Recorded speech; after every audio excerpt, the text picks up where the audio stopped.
Okay, we should be back up in just a moment. Turn up the orcs.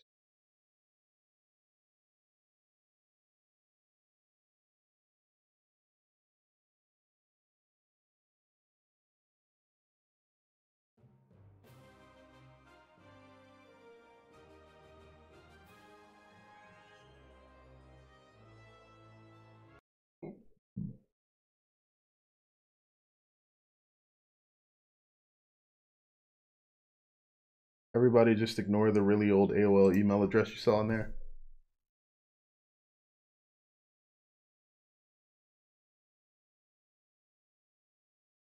Okay, let me refresh this and see if you guys can still see it or not.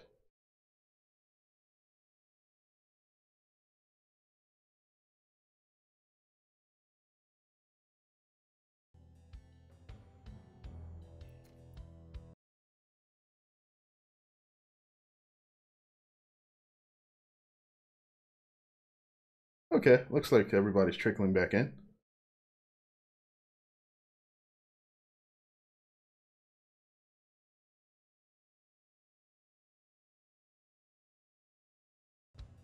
So yeah, I guess YouTube doesn't really tell me who's made it back in yet.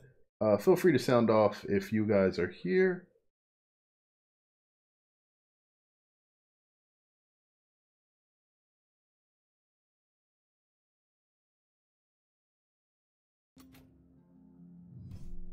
But let's see, anything? No, don't do that. Got a mercenary or boss to kill. One of the things that a lot of people really don't understand in this game is how the traps are actually acquired and what you need to do if you want to get more of them. So everybody knows that you get chests, you open the chests have a few things pop out. You might get traps, you might get guardians. There's one-time items, which are your gear and guardians, as far as I'm aware. Well, gears, guardian, and traits. You can only get these once, and once you do, they're removed from the loot tables. Heroes are not in there. They all have to be purchased. Oh, that's good. Hey, how's it going, Finn? But yeah, once you pop open a chest... Hey, what's going on, Dip?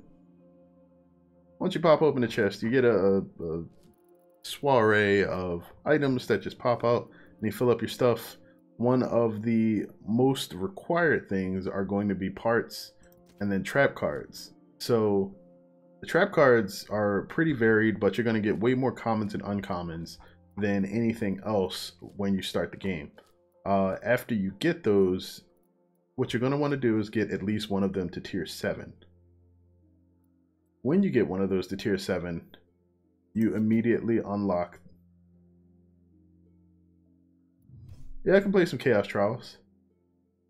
When you get to tier 7, you get to the premium shop. Now, the premium shop has a bunch of stuff in it. There's access to purchasing Chaos Trial keys, which is great.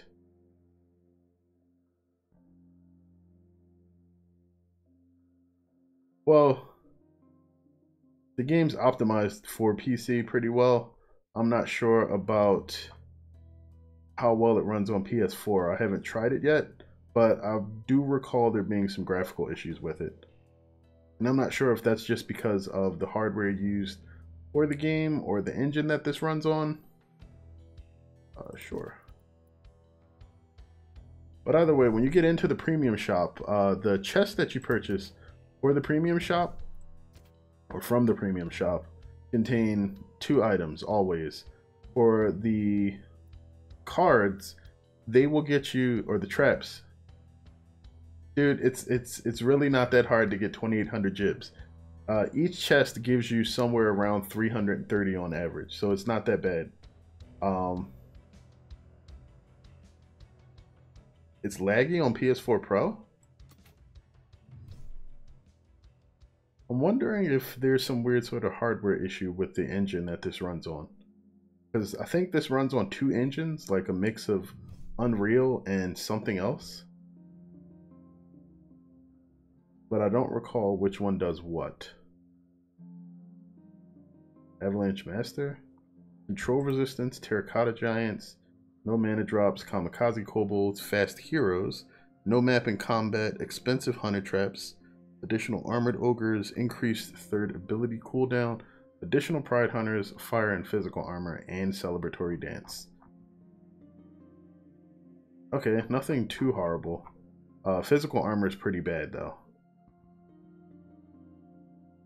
And fire armor means no fire traps on a map where everything takes more fire damage. That probably cancels out. Makes that okay to use.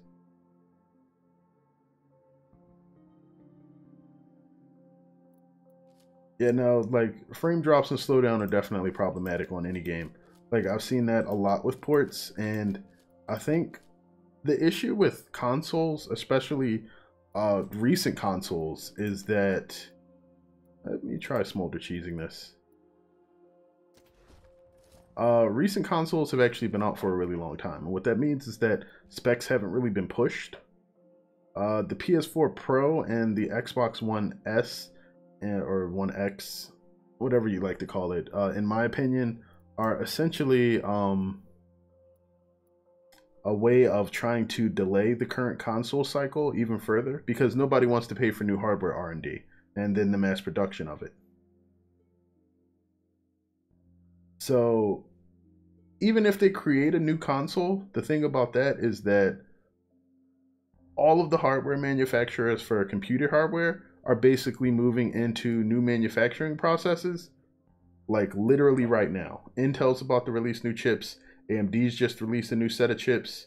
The graphics hardware is actually being pushed even further than where it is now, and all of that adds up to it being a lot harder for anything to stay current for a long period of time. And that's going to make developing for consoles even more difficult if they release soon.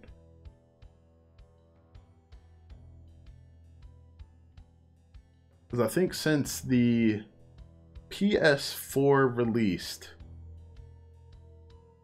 the core CPU architecture for most PCs has increased somewhere around 45% in efficiency. So that means between the time that that processor was put together and used in the PS4, processors are almost 50% faster. Like, that's ridiculous. So it's really hard to compare a console situation, especially if you're using architecture that was developed primarily for PC on that. And to cut development costs with a lot of games recently, what developers have been doing is they've been using third-party engines to do that. Ooh, 10,000 gold? All right, so the thing about purchasing heroes with gold is that's actually the most efficient way to purchase them. The thing is, though, you can only purchase chests with gold, and heroes don't cost that much. You could probably purchase almost all of the heroes in the game with that much gold. What will I need the most here? Let's go with that. Got a lot of mana regeneration items.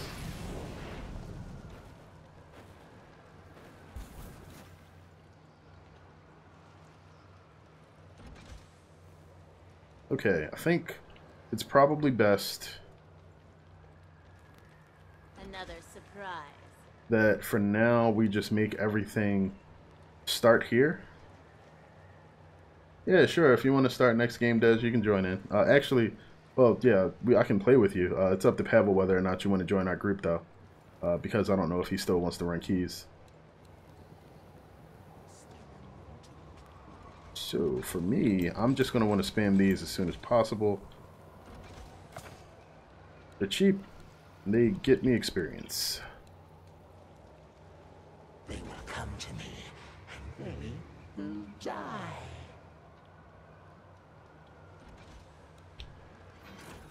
Oh wow, the ability that has cooldown for me is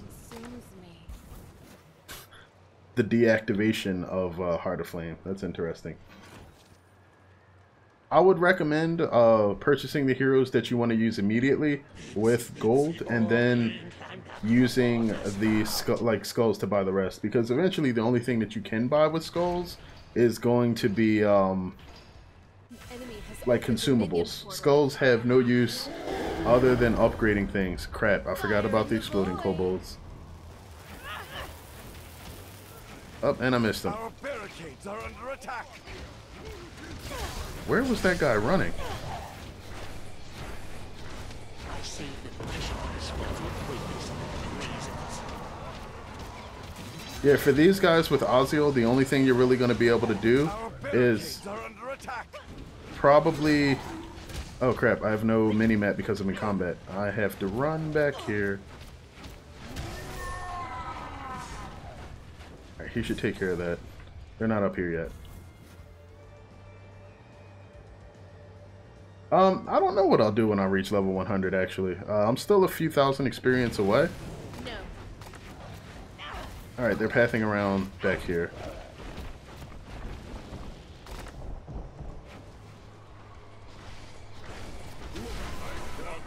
Alright, they still take pretty decent damage from fire.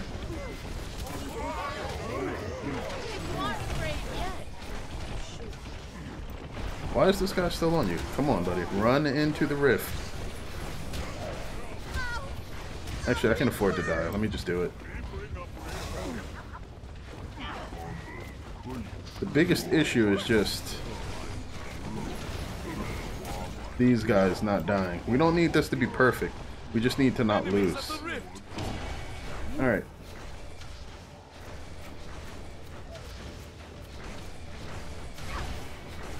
Okay. Oh, he already blocked that. You don't need to block that twice, but that may not be a bad idea. Actually, no, you did exactly what I needed just to do. Another surprise. Okay. The explosives are gone. Oh, don't fight behind the barricade.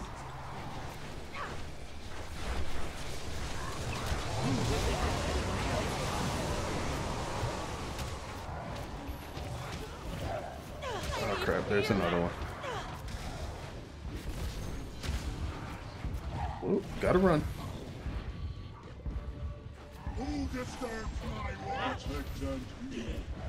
I'm irresistible and resistant. Our barricades are under. Let's do that. Our barricades. Crap, which one did they blow up?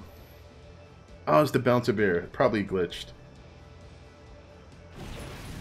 Okay, that's a problem now.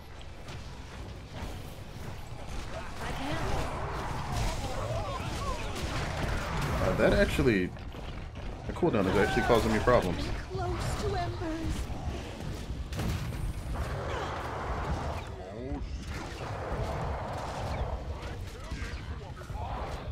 We only have half our rift points remaining.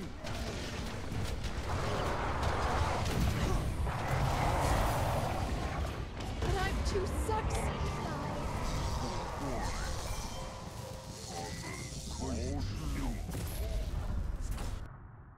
I was trying to type something. Yeah, that bouncer bear bug actually wound up probably costing us the game because we got split.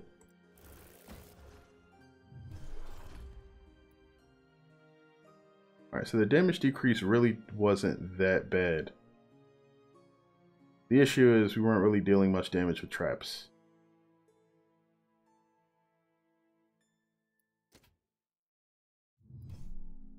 Okay, oh crap, wait, did you leave the group or did it just disband?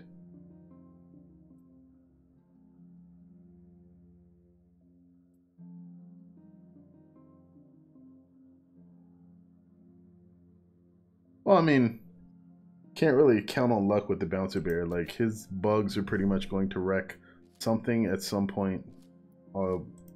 It's pretty much a guarantee. Like, anytime I see him spawn, I'm basically like, can I kill that guy immediately or what? That is a boulder shoot upgrade. Actually, did the price? Yeah, the price change for this went into a place with the most recent patch. You can only place 4 of them now, but it drops 4 waves of damage and it costs 0 coin.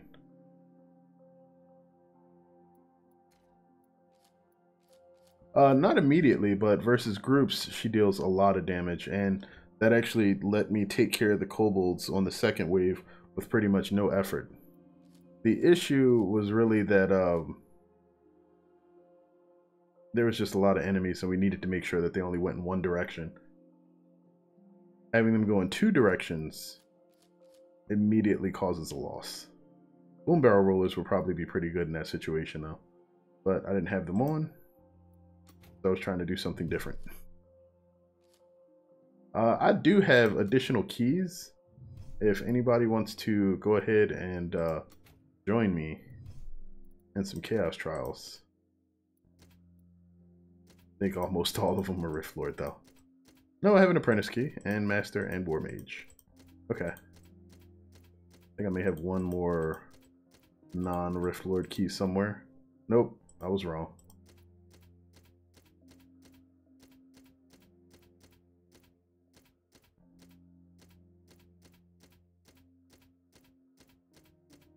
So if not, I'll just choose a key and go solo for a bit.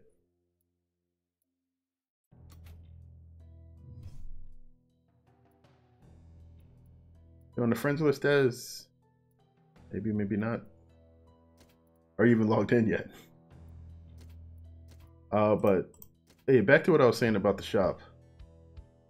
Okay.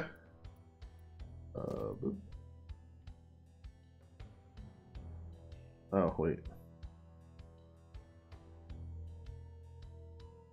40 is fine for Rift Lord.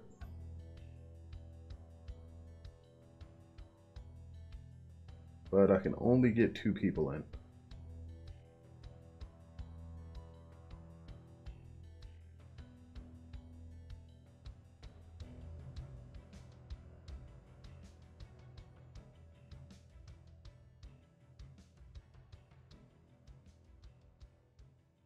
Uh, 12,000 skulls. 5 items. And that's it.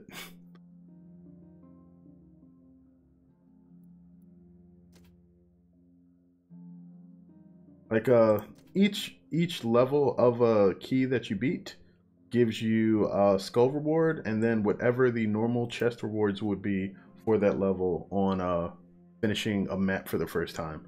So like think of the star chest that you get at 3 and 5 stars, only with skulls added to them. You get 25 skulls per tier in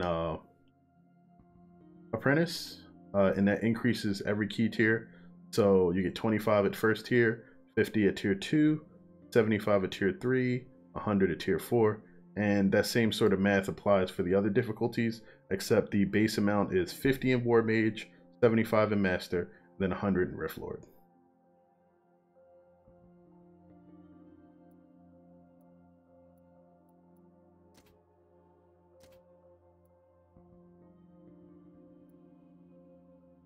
So Des, I don't want you to have to write your username in the chat or anything, but yeah, that's actually what I was gonna ask. All right. Boom.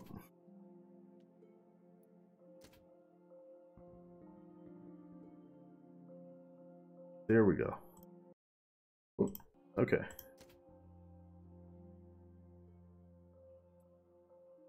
But yeah, if you're worried about like how you actually get to the higher levels of traps, like buy a bunch of traps chests from the Jib store after you get a trap to tier 7. The more traps you get to tier 7, the more Jibs you'll wind up getting per chest.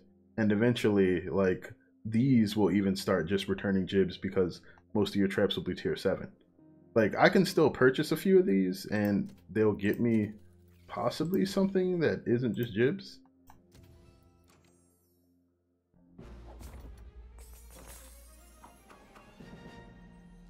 So yeah, like even for me, some things are coming up Jibs. What'll happen though is that eventually you'll need a couple of very specific traps to level up. Now, what most people don't know about the store deals is that although these cost skulls,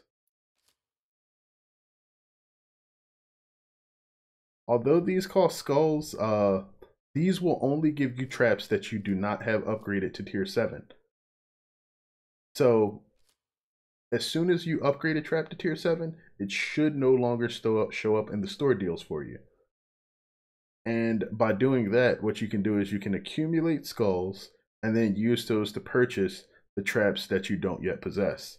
It will take a bit of time, but it means that the trap progression in the game is effectively linear, even though it slows down significantly as you get closer to the top. But with anything that has random drops, whether it be an action RPG or a loot table from a loot chest, I wouldn't say it's the best place to farm skulls. You'll get skulls much faster just by going through chaos trials, but it's another way to get skulls.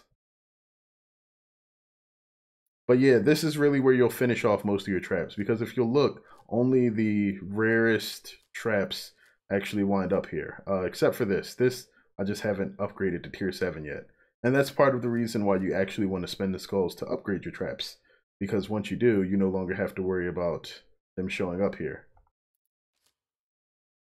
Yep, that's actually how I got my first arcane bowling ball too. I bought it here and then a few more open from chests. But let's see, what map in combat, ice armor, expensive hunters. That's actually pretty bad early. Fourth ability cooldown and unstable rift polymorph. I don't care about that one too much. Ice and lightning armor, that knocks out a good amount of the cast. Mercenary, spawn on death, and guardian friendly fire. This is interesting, but will probably wind up getting us killed. Have a good one, Finn. That one's already half completed and is going to be tough. 5 rift points total. Well, let's revisit Avalanche. 5 rift points is pretty problematic, but I think we should be able to get through this.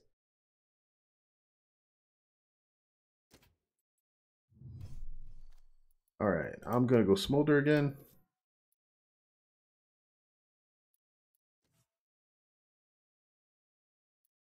Can this work? Let's see. I think I have Discord open. Yeah. If anybody else decides to join.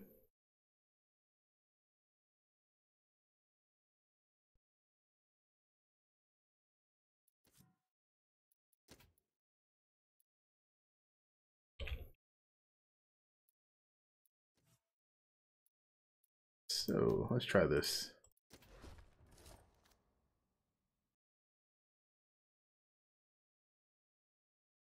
Yeah, dude, the Floor Scorcher is probably my favorite trap in Orcs Must Die 1 and Orcs Must Die Unchained. Like, I just really like the way it works. Spikes are pretty much the OG, like, this is how you win the game trap, though. You never have enough spikes. I think they actually got nerfed recently because the devs thought they were too good. I think too many people started spamming spikes. They've discovered my secret.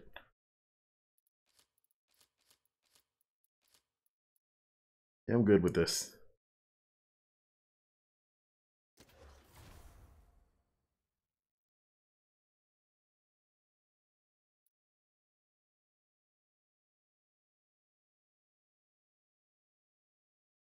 Oh, you don't, if you don't have to. Like, this is just if you have a mic and chat set up, then you can use it. If not, then don't worry about it.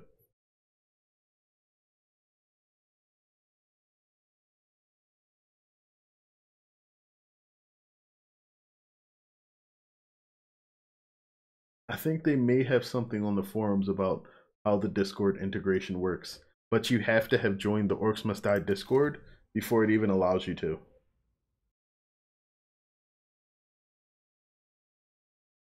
And I think I'm in there.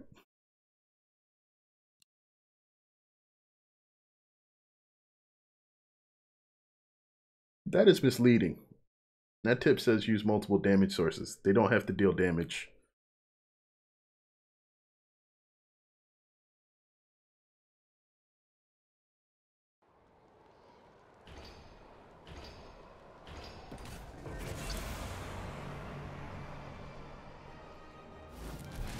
Okay, I'll go with Hot Foot again. because I like being on fire. Like making a campfire. Hello, Effie. Okay. Wait. Oh, this is Rift Lord. Yeah, let me not Wait a minute. spin things the wrong way. Starting up here. Perfect. Oh, they put one. Okay. I usually don't like putting it down there just because things might hit it. But that works. This will stop them.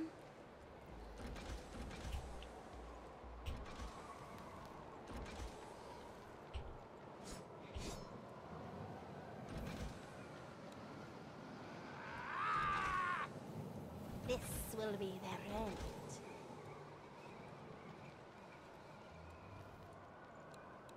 I guess I'll put that there. That probably won't do much for me though. I really just need this to steal experience. Just like old times.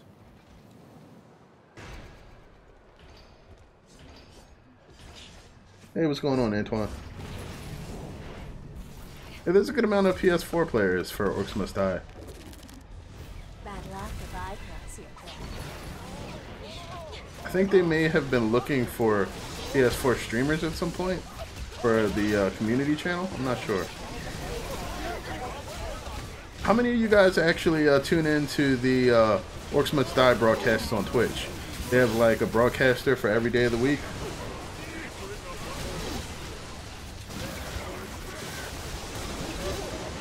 I don't know if I can hold on much There we go.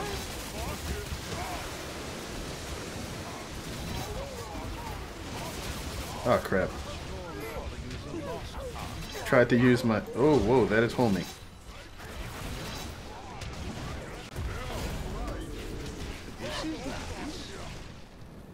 Alright, good job everybody, good job. Lure them here. Let them come.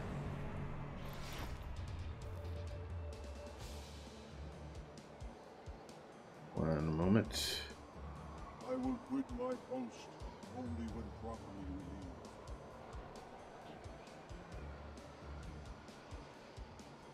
If you aren't afraid yet, you should. Okay.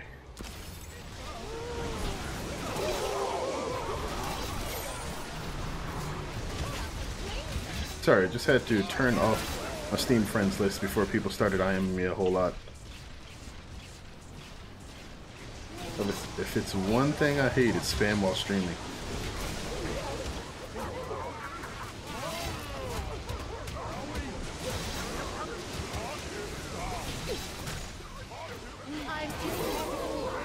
Okay, so that should be pretty good for this. We're gonna have to worry about a new gate basically opening up within another minute or so. I probably should have dropped this spike wall for a BGH ballista. I think that would have done me a lot better than whatever I'm using now. Yeah, if you take a look at, I think it's literally just orcsmustdie.tv, it'll direct you to the Twitch page, and the Twitch page should give you all of the information you need about who's streaming and when. But yeah, they've had that going for a while, and I think a lot of people just don't know about it. Our barricades are taking collateral damage. Move away from them. Actually, There. no. There we go. Let's try that. I don't know if they'll actually get flung through here or not, but if it works, it's genius. On another front. If it doesn't, I'll sell it. And we'll drop stable hand. Howdy, y'all. Of course, of course, of course, you would be right here, right now. Many millions. What might At the worst possible time, right when I put up a fresh barricade. Okay. One of the things I really like is stacking speed boosts in this game, just because it's really fun. They'll let's do that. never see it coming.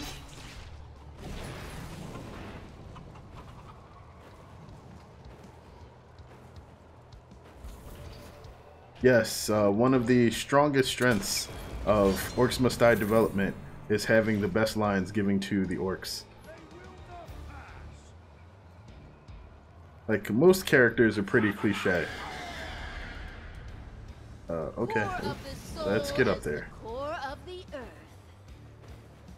I love the fact that they got rid of the limit to your guardians too. You can just place as many as you have the coin for. That, in my eyes, is a big plus. Because it makes the guardians feel more like... Whoa, okay, almost killed myself there. It makes the guardians feel more like the earlier Orcs Must Die games, while still giving them the new feel that they've added to them in Orcs Must Die Unchained.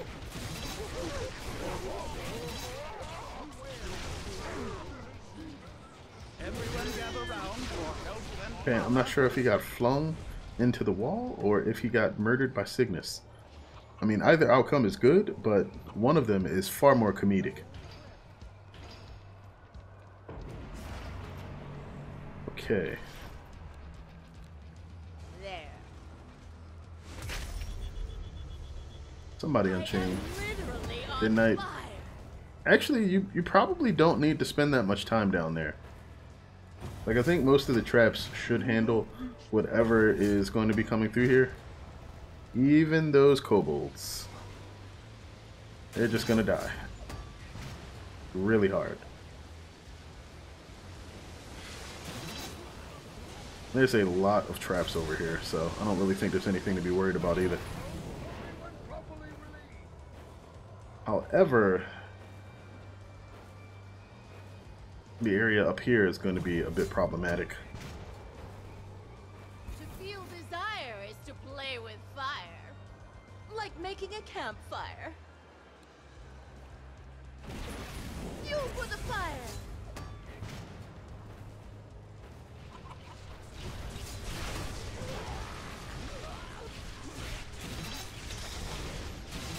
And sometimes it's really hard to see when you get too many speed boosts.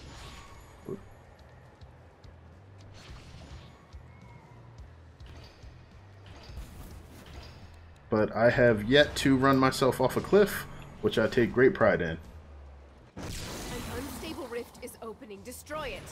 Yeah, I think that's a... I'm surprised that they put a nod to Sanford and Son.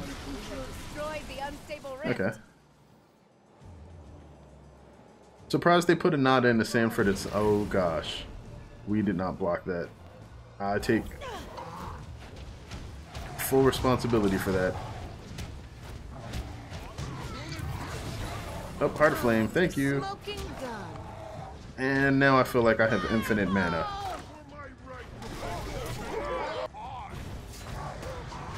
How are you still? We are fighting too close to our barricades. Keep away from them.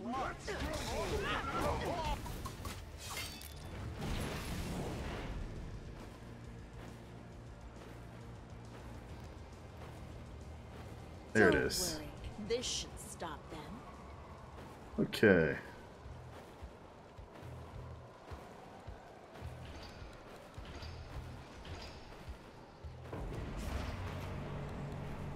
Another surprise.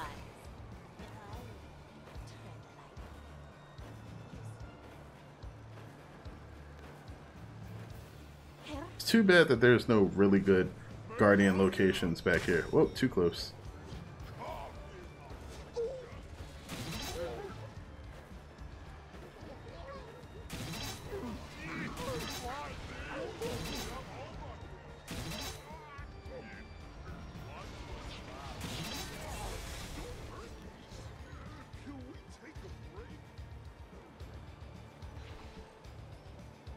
I guess that shows how big a difference Chaos Trial key tiers make, though. This is actually like way harder than what we were dealing with when we were on the Master Key.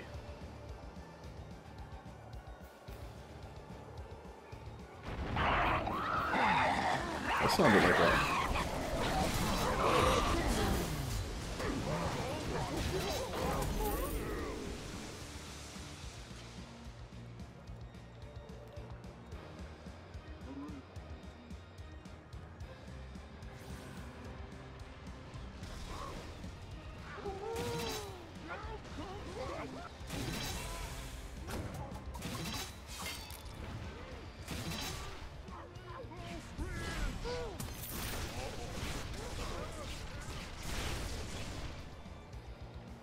These guys are so slow over here.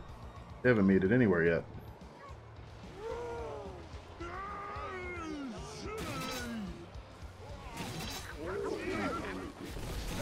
Good thing about grouping up all the enemies is it's really easy to blow them all up.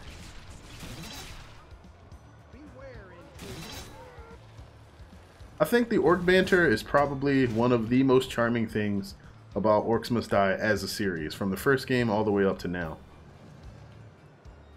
Like a buddy of mine that used to do YouTube and then started twitching, or started using Twitch a lot. I mean, he was probably twitching from some of the troubles that he was having in his life at the time, but he started streaming on Twitch a lot now, and mostly does that. But when he started playing Orcs Must Die Unchained, he commented that he really enjoyed the humor here more so than a lot of other tower defense games, and that was why he liked coming back to it.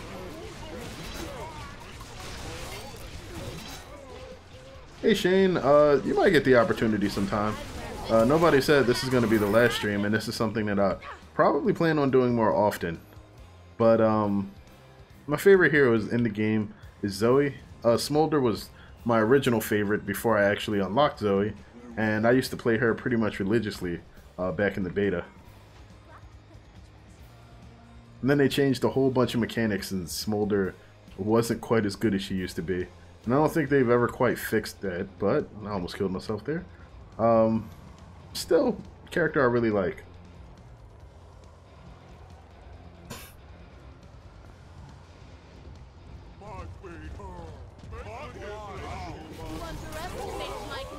I love that Smolder buff though. Like, one of the changes that happened in the last couple of patches is that Smolder has like this super huge range on her Incinerate now.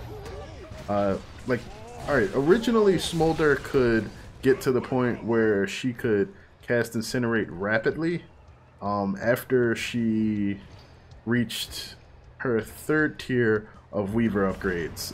You could Unchained, and she, like, whatever the Super Saiyan Cannonball thing that you can do with Brass was originally possible with Smolder and her Incinerate ability, which was like quite ridiculous, seeing as you could basically just mana spam a group of enemies down to no health. And it was great pretty much everywhere. It was one of the reasons that people used to play Smolder a lot, in addition to the fact that she could just set everybody on fire. And you basically had an AoE ability just by running through packs of enemies. But they nerfed Incinerate quite a bit. Lowered the amount of time that you get pulled off the ability from that Weaver, and they may have even increased the no, it's still 10 seconds. Alright, so the time's still the same, but you can no longer just get like wickedly fast Incinerates happening even if you Unchained. To compensate for that, because it made Smolder significantly weaker, they increased the range. So when you're playing Smolder now, it's actually much more important that you are using additional fire traps with her to cause enemies to burn, and then you can use Incinerate to pretty much catch anything that may happen to be on fire and make it take additional damage. Unstable rift is opening. Quick, destroy it.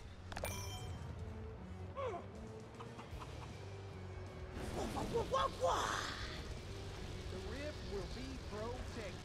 And our heroes destroyed the unstable rift, and there was much rejoicing. Wait, I got the damage medal back? How much damage did I do? Okay, not that much more this.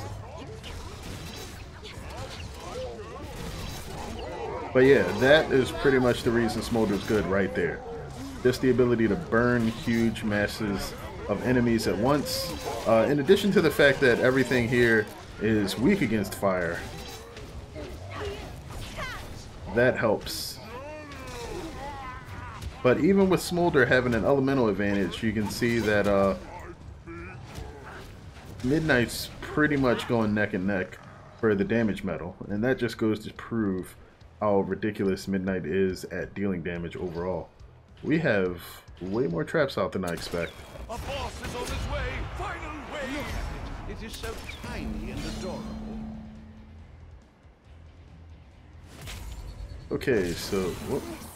An unstable rift is opening. It must be destroyed. I ate some chili peppers this morning. The only thing I really wish was Unstable rift for has been Smolder is destroyed. that burn effects lasted longer in this The game. enemy's boss minion. Clearly, I am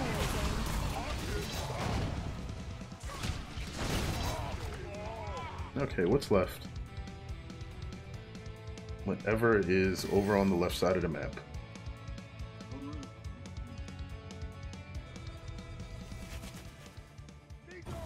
My assistance was invaluable.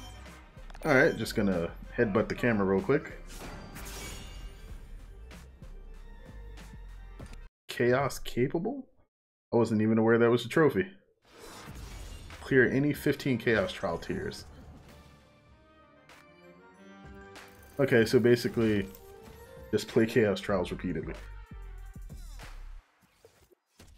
Additional mountain trolls, bargain buffs, celebratory dance.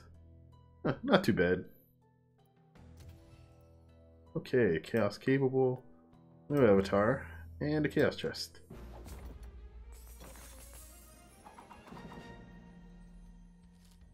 Not bad, I guess.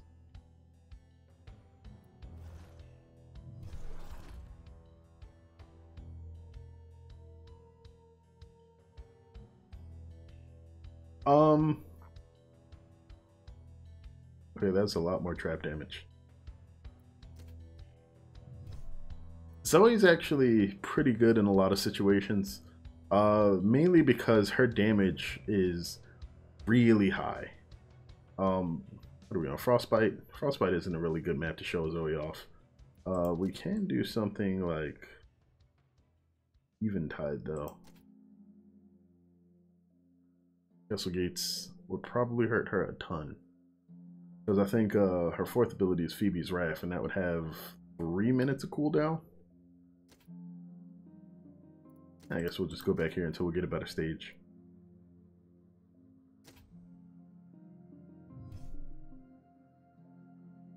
See if they're both up for another one.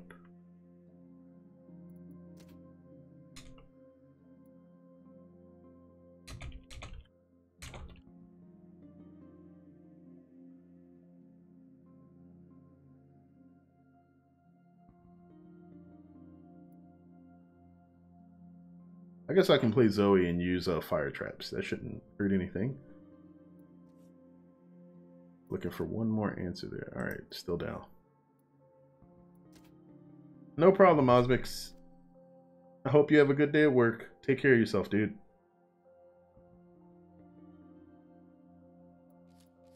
Okay, so Zoey. Gonna go with Jurassic Journey. Try out the second skin.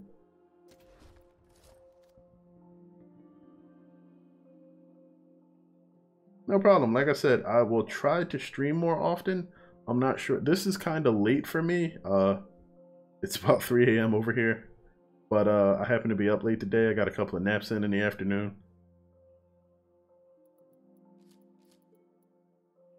We're going with Zoey. We do still want to use some fire traps here. This shouldn't be too bad. We want grinders though. Yes, one of the most important things to understand about Chaos Trials is that everybody that plays a trial gets the same reward. So if I'm using a key and I'm playing with 2 other people, everything that I get while using that key, if we win, they also get. Not the exact same things out of the traps, but they still get the chest and the opportunity for the draws and the skulls. So if you have a few buddies that you want to play with and you all are, you know, trying to beat the grind to unlock those chests and whatnot. Oh yeah, if you guys are watching the Super Bowl, get your naps in now because it's going to be a loud day tomorrow, I am sure. Okay, so 1 ball trap. Lightning rods don't work too well here. They can work. Don't need to solve Arctos though. Because I could put the grinder there.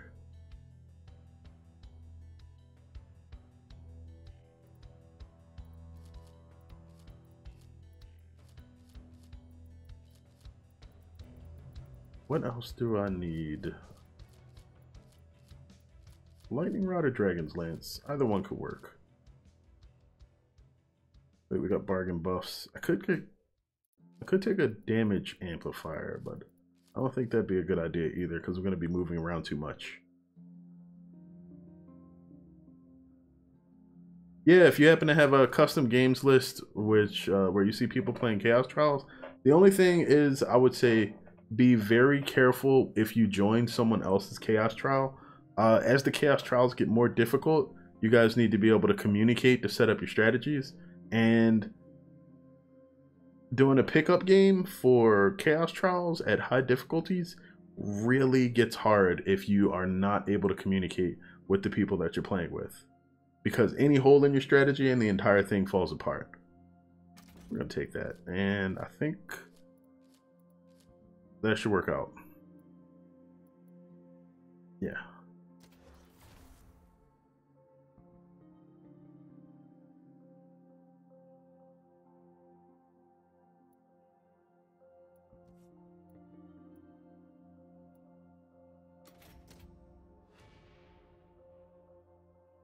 Hey, what's happening, Adolfo?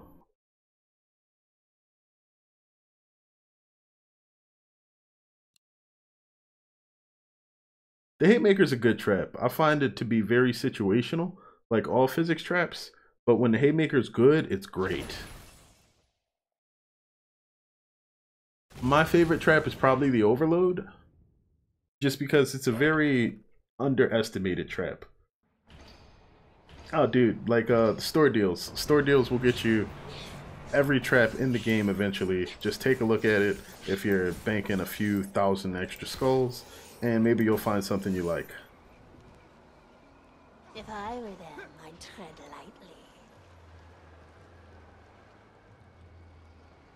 lightly. I guess so. Whoops, didn't mean to do that. That goes there. Ah, they like to do the flips. So I am going to block this off then. Oh, traps. So good. Oh, that's right. So much Discounts. chaos.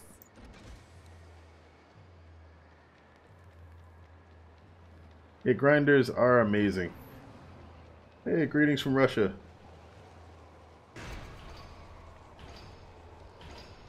Enemy has opened Oh man, minion I portal. actually tried to learn Russian a very long time ago. I think when I was about 12, and They've broken through a gate. that did not go so well. Can't do that right now.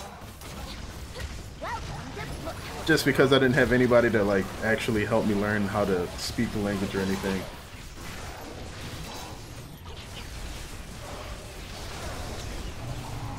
Not a problem. I hope you definitely get to enjoy the Super Bowl, Grave Robber, and you know, may the best team win. Okay, let me grab that wellness from Chaos, because I like being alive, and in 3 players, I believe the enemies get a damage boost that makes it much more likely that somebody's gonna die.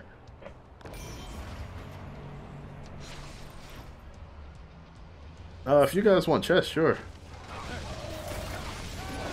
Oop. Oh crap, those extra trolls. They can't be flipped out, so I should focus on those. Alright, book in your face.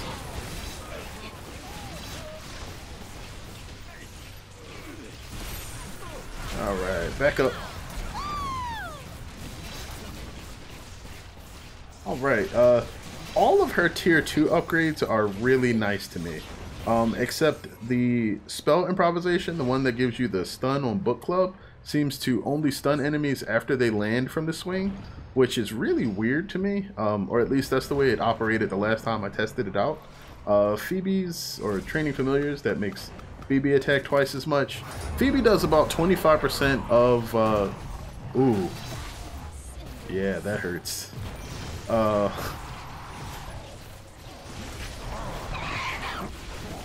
Do I know a word in French? I personally don't really speak much French at all, but my best friend does. He actually studied French for quite a bit. Whoa, oh, celebratory dance. Crap, don't kill us. Alright, good thing I was already going into the book.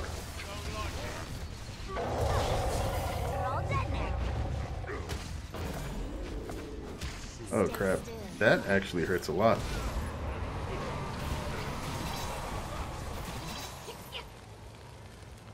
Wait, what is that? Where are they? Oh, they're on the other side.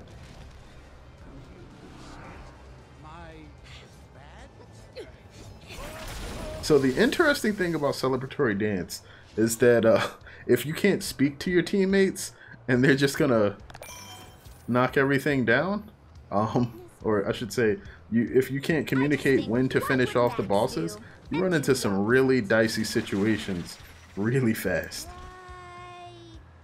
Okay, so now we got a wall. Push everything up against. My book on trap We can keep them slowed. is a good spot. Oh, or was it over there? I will quit my post. Alright, anyway, I'm taking Refreshing the Spirit. I had that up there way too long. I usually like to use Refreshing the Spirit because it gives you a good amount of bonus mana to use damage dealing gear, which I haven't even been taking advantage of here, but I should have. They've broken through a gate.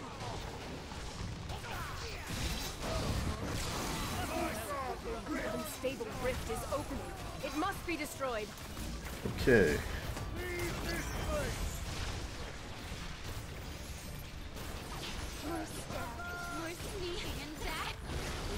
Destroyed the unstable rift. Oh crap. Yeah, he's fine. Alright, tier 3 upgrades. Death and Chaos is probably going to be your best choice for like things like this, where you're dealing with a lot of minions. If you're doing something specialized like playing on a weekly, you're probably going to want to go with wielding the power of relics if Death and Chaos doesn't look useful. Getting more from spells is probably the worst choice here, just because you don't always get a useful ability and it's random. It's a lot less controlled. It can still be good depending on the situation that you're dealing with, but it's not always going to be worth it. But I'm going with Death and Chaos, and that's probably going to put my DPS through the roof. Can you see me now?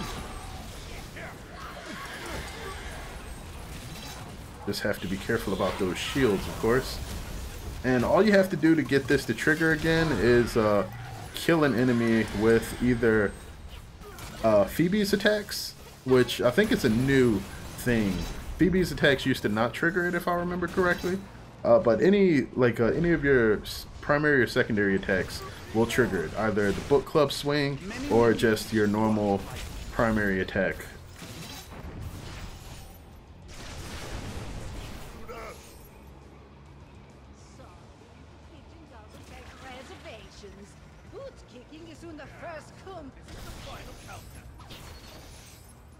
Okay, one of the things we need to do now is start preparing for the next gate. She does shoot really slow, but if you consider the amount of damage that she does per shot, that's part of the reason. Like, Zoey does a lot of damage per shot.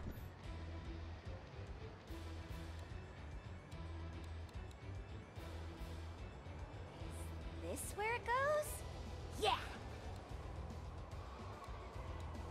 How about there? Yeah. Oh yeah, it's my birthday. Oh, 8x combo. I'm Nice. still learning about traps. And one trap here. Right there. I'm broke. Will I get the coin? No, not anytime soon. Oh, somebody else placed the guardian, so we should be fine. Building a better mouse. Or trap. Watch out!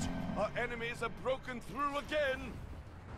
So for Chaos Trials, you usually want to try to concentrate your traps most of the time instead of building them spread out like we do here. And that's because we're really, like, you don't really need to care about par when you're doing Chaos Trials. Ooh, okay. Bouncer Bear's dead. I am not sure how long I'm going to stream today. A lot of people will probably be getting ready for, or actually most of the people in the US are probably knocked out right now. They're getting ready for the Super Bowl. But I was actually up streaming for a Kickstarter campaign for the tower defense game that I was playing a while ago, and everybody wanted to see some orcs, so I figured, you know, first stream on YouTube in the longest time, I might as well throw some out there. I'll probably be on for like at least another half an hour to an hour.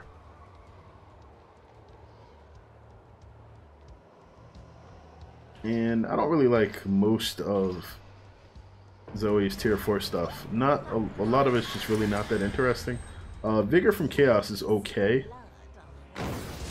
but I also like pulling it all together. And Advanced Familiars is, it's pretty solid. It's not amazing. Well, I hope you're ready for whatever the day decides to throw at you if you don't get a lot of sleep. One of the biggest issues that a lot of people that I work with face is just being able to get enough sleep to keep themselves healthy. And sleep is, whoa, nope, not today, buddy. How long was I gone? I refuse. Useful. If I were them.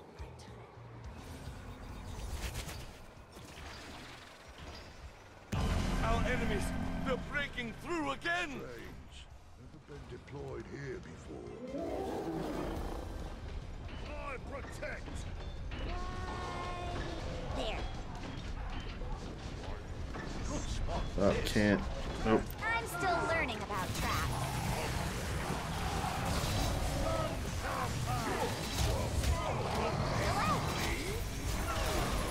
Fun fact, Zoey actually used to do even more damage than she does now with Phoebe's Wrath, but The rift will be protected. it was nerfed a really long time ago because it was like ridiculously OP in murdering people, and it just never recovered after that.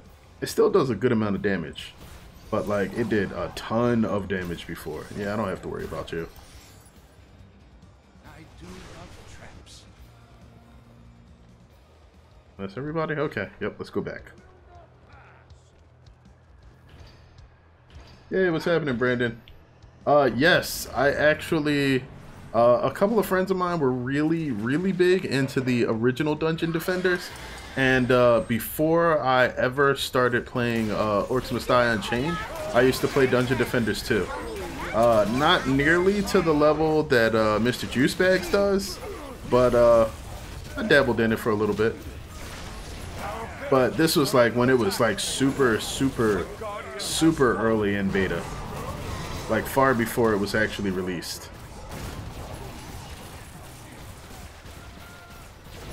I have no idea who I'll play next. If you guys want to give some suggestions, They're under attack. feel free. Alright, where are they? They are coming through the right, and it looks like they are going to get through. Alright, we got them. That's good.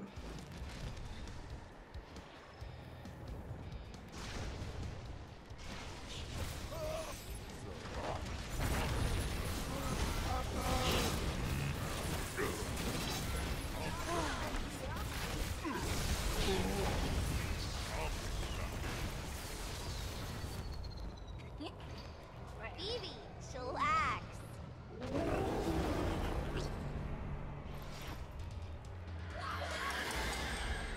Alright, areas where we seem kind of weak. Alright, this actually isn't necessary. The 2 extra barricades there, we should be fine with just 1 set.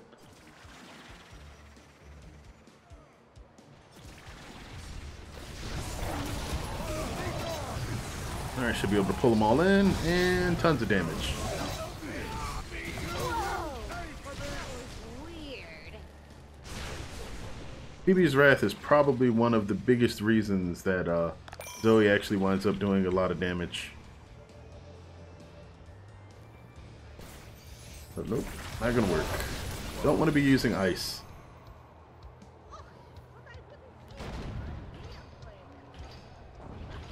And what are these guys gonna do? Get smacked. With Zoey, basically what I like to try to do, or at least get into the habit of doing, is you want to use one of her special abilities like Q or her right click, or secondary ability or third ability. Unstable rift is Great. Where is Quick, that? Destroy it. That is under the stairs, so I can't get it from here. I have to go down. If you start off by using Book Club or her Arcane Blast, what that will do is it will trigger the speed increase for a primary attack, and then you can just basically let that take over from there. If you have Death and Chaos, what will happen is you'll keep the boost up when you kill individual targets, and that should basically take care of everything for you. If you do not have Death from Chaos, or Power from Chaos, I forgot what the name of the ability is already. Oh, I hope this raises my GPA. It's that third tier ability that I took. It basically allows you to just keep her DPS high by picking off individual minions. And that's part of what makes her really strong. And if you combo that with the ability to heal every time she changes schools from her first tier Weaver, then it becomes really hard to take her out. Additional Order Mages, that's dangerous. Those are the guys with the fireballs that you can't see until they hit you in the face. Oh, Cygnus did all the damage there.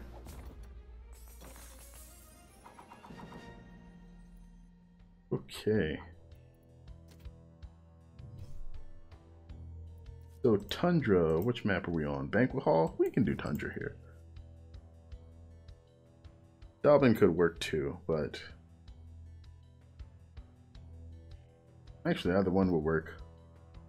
Dobbin or Tundra? Which one do you guys think would be worthwhile?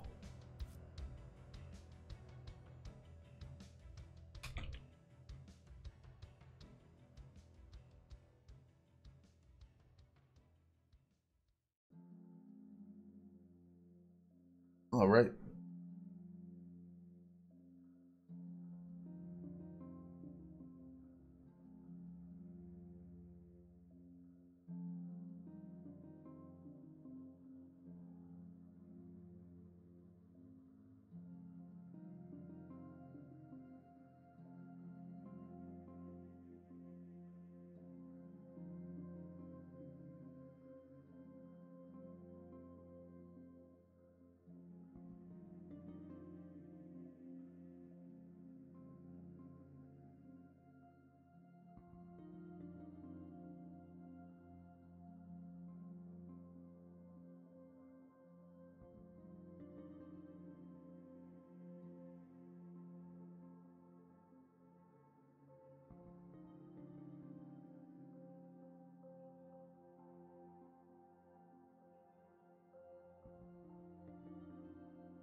Midnight, in my opinion, is probably one of the best characters in the game.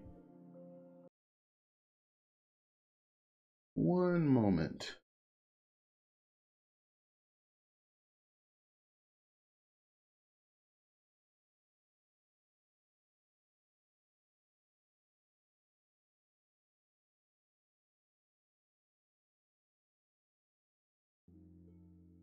Okay, this is the last one for Paul.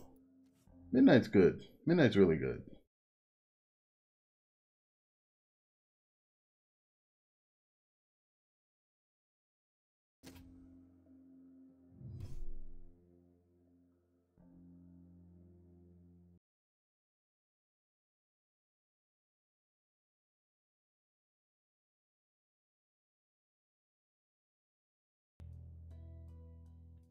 Hey, what's happening, Elvic?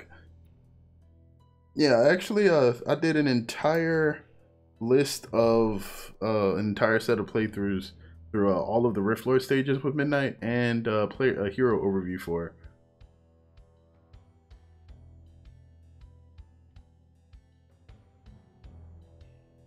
At the time that they were asking for people to stream on Twitch, I didn't have a setup that would allow me to actually stream. So that, and they required that you stream at the same time every week, which wasn't something that I could commit to personally. And because of that, I didn't apply to join their Twitch streaming program.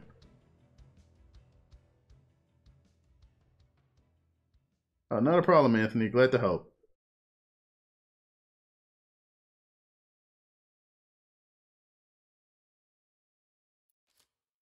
What are we on? Banquet Hall. You guys said Tundra. So go with the Big Lebersky. This is my first time using this skin. I'm excited. Do I have any? No colors. All right. So what do we do here? I like my wall strat. My wall strat is like kind of unique. Not too many people use it.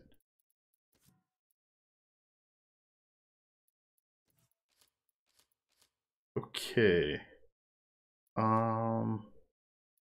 Bear hugs on Tundra. I like the pun.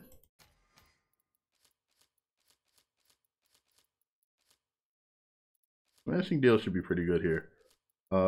If we want to go 100% can't lose, then we would do something like wall chargers. Those would stay in. We would also bring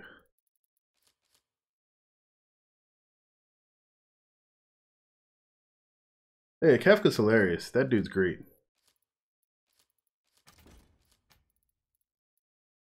Where is got that? Oh no, I just want regular ballista. There we go. And then we'll just have to shoot out the chandeliers.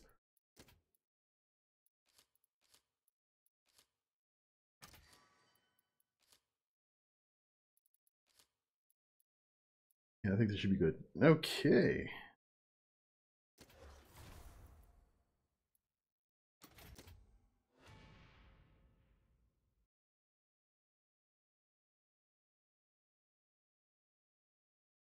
But yeah, when I started making vids for Orcs, it was literally just questions that people asked me that you know, I sort of wanted to try to provide answers for without, you know, people asking the same question over and over again.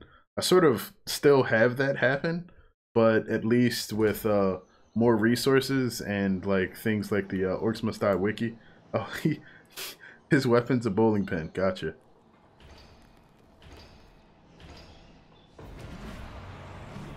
I like this already. Carefully set. Useful. No, everything that I've got earned in this game is actually just from playing it. Well, no, that's not true. I did buy some skins. I do not love these. I figured it was pointless for me to just like sit here and not actually throw some money at the game. So like I did buy gold and I use it for skins. Of course, I couldn't afford all the skins, and there's still a lot of boxes that I need to buy. So we'll see. Most of them are going to be coming through here. Steel and magic are a poor substitute for claw and tooth. Actually, no, we don't even need this yet. Boop.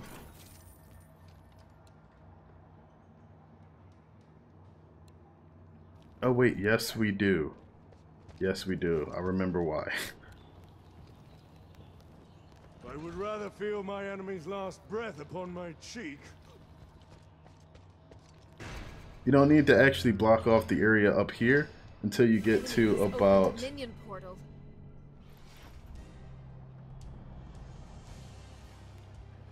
Yeah, Time Master knows pretty much everything there is to know.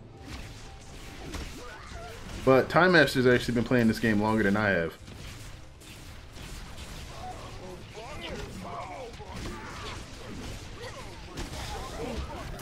Alright, you guys can freeze.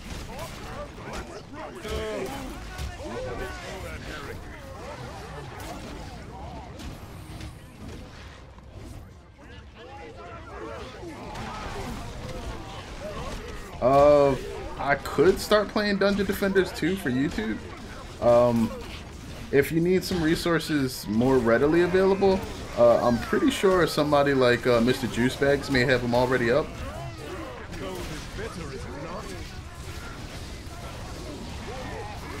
Yeah, why did you not freeze? You were right there. I am going to take a lot of damage from this in a moment.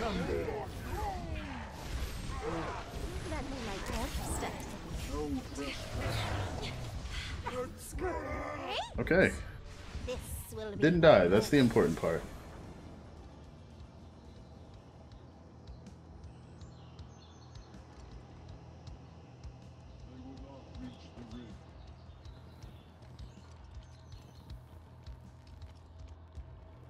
So Asian, have you taken a look at any of Mr. Juicebox's? No, Mr. Juicebags's videos? Yeah, you can just block this side, dude. Look out! Our defenses have been breached again. I have no idea about any plans for new maps. They did bring out a bunch of new maps recently with the stuff that they've done for Elin, but after Elin's release, the only thing that's come out is Brass.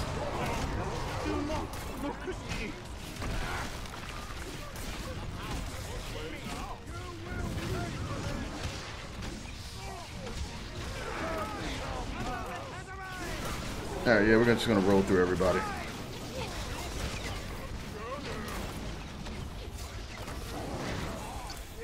Yeah, to everybody who's in here, this is a completely random stream. It's not like something I planned. So, I completely appreciate you guys for showing up. And, yeah, thanks.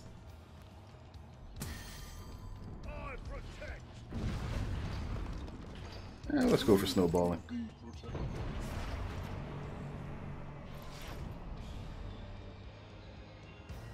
Oh, I was more talking about for Dungeon Defenders. But, yeah, if you're not playing anymore and you just want to watch, that's cool too. These guys are coming this way. Alright. I'm not going to make it up there in time. But that decoy did what it needed to do.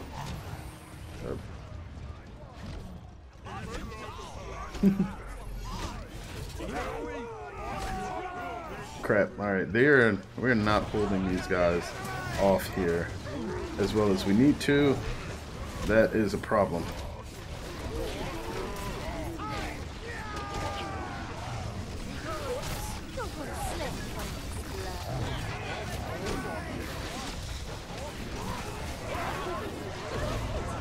Whoa, okay.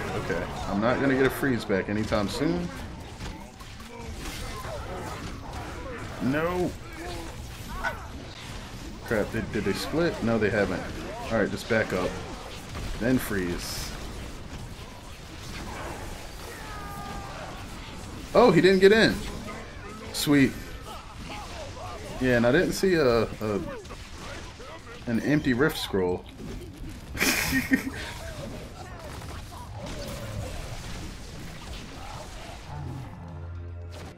I do not have a schedule for streaming yet. You know what? That's something that I'm still working out personally. But I'll probably start throwing up some community polls. And if once I do start streaming regularly, I will probably start. I'll of course DVR all the streams so that so that I can make sure that everybody gets to watch them.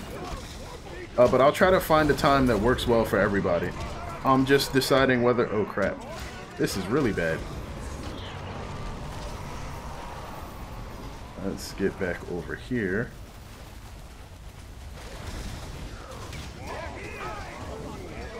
Alright, didn't manage to get hit by fireballs twice. That's a really good thing. One of our guardians has fallen. Enemy minions incoming. Hard to breathe with a shard of ice in your lungs. Yeah, I think Orcs Must Die's like unique breed of action and tower defense, like from controlling a hero and the use of the terrain to like take out your enemies, is something that hasn't really been duplicated well by any other game. And that's a lot of where the fun comes from for me. Just like all of these weird gimmicky machinations combined with like a simple hero controls really make it fun.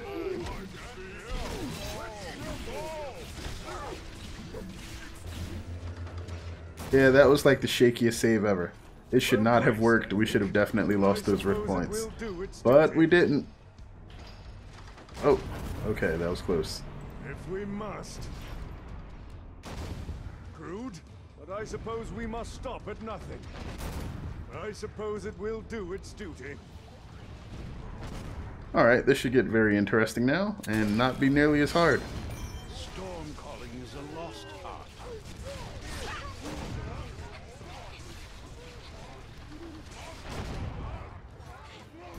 Alright, and then after they line up, we go bowling.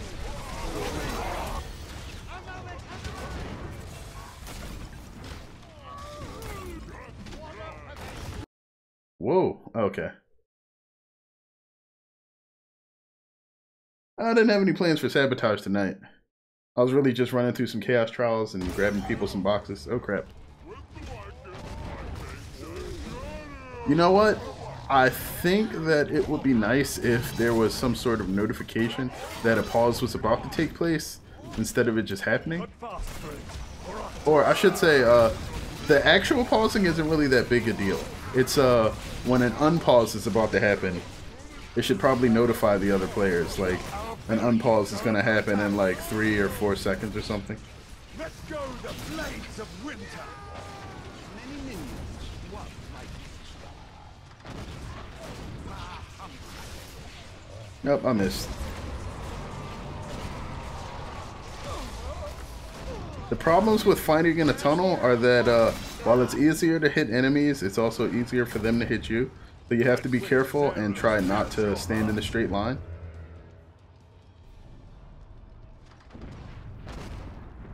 Okay.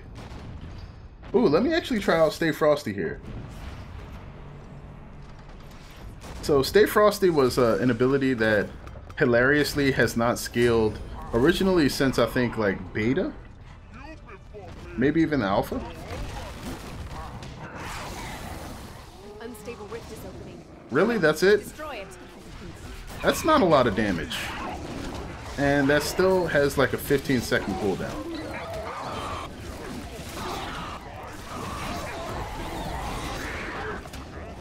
Oh crap. Well, at least I have a decent amount of HP. That didn't hurt too much. Well, he's dead now. Alright, I guess it hurt. Enough. And we're about to have an open rift and kobolds.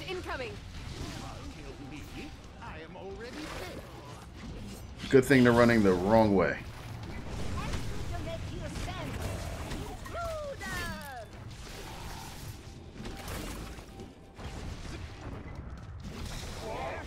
Oh, no. We're playing Chaos Trials. You can tell because in Sabotage, there is always a icon for highlighted items in the lower left-hand corner for the consumables, even after they're used. So let's actually get something on the ground here.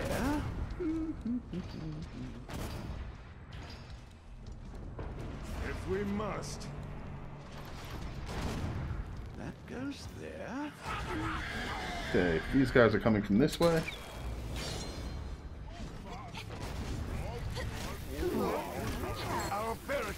Well, no, it's not even that. It's that, alright, you get a damage over time dots. That's good, right? But it's limited to enemies that you can freeze, and it only happens once every 15 seconds.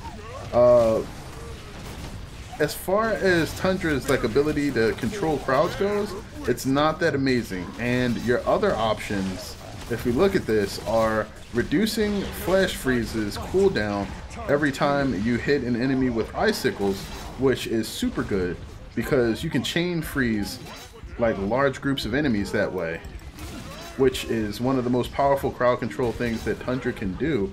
And then there's shattering icicles, which basically allows you to use his secondary attack as an AoE freeze for small groups of enemies, which also is completely amazing.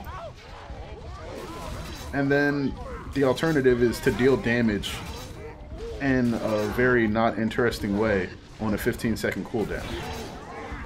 I mean, like, if it was really powerful, like as strong as Ivy's Reach of Roots, once it starts dealing damage, that'd be ridiculous.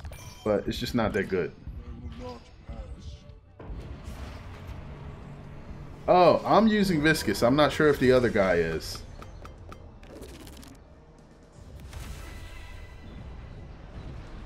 And usually people trap the way that they're used to using their traps. An unstable rift is opening. Get to it and destroy it. Crap, I gotta get over there. Alright, we're just gonna barrel on through. Ah, crap, I hit a wall. Our barricades are under attack. Too bad you can't freeze these. Alright. Heroes destroyed the unstable rift, and there was much rejoicing. Which one of these is the real one? Alright, it could be one of the ones here. Alright, it's not arcane. No, great. Alright, gotta roll out. Come on. Alright, he killed it. So now we're just bowling through for no reason.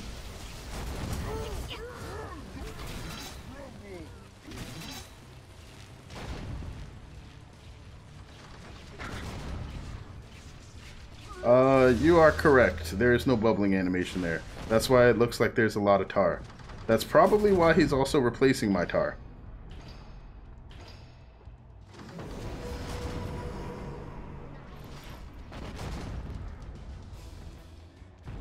Look at it. Well, either way, we should be done this in just a few more moments.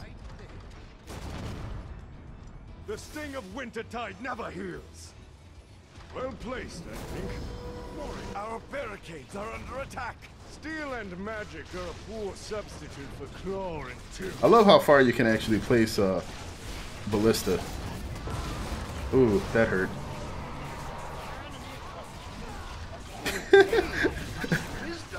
I love how far that that order mage flew when he got hit.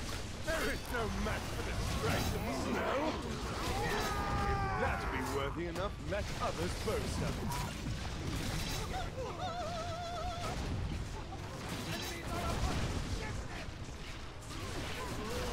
Boom. A guardian has been defeated. Hey, what's happening, Butt Monkey? Oh crap, I should have moved out of the way of that. So one of the things I was considering, and since you guys are actually here now, or at least some of you are, is what would you think about me streaming more often if it meant fewer videos per week? Like if it was more me just actually being here and present, would that be more interesting than me like doing like I wouldn't get rid of the videos because there are some things that I think work a lot better when they're sort of put together as like an informational piece for people to listen to and refer to later on. But if instead of doing like, you know, say 10 or 14 videos a week, I cut that down to like maybe 5 to 7 and did streams for the other bits.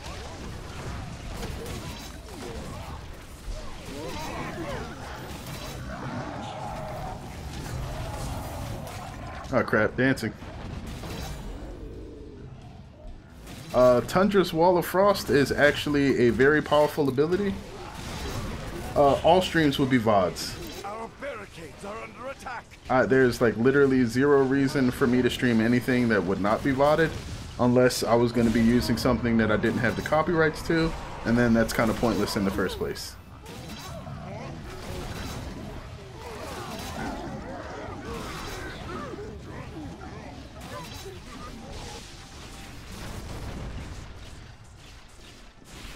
teeth of winter. All right, I mean, I might be able to do that and just because the real issue with getting videos created isn't even the editing and everything. It's just how long it takes to render stuff. I can be set up to stream in like 10 minutes. If I were them, I'd trip. All right, we'll see how that works out. Never so busy as ice. Oh, wow. That's going to be a lot of people to run through.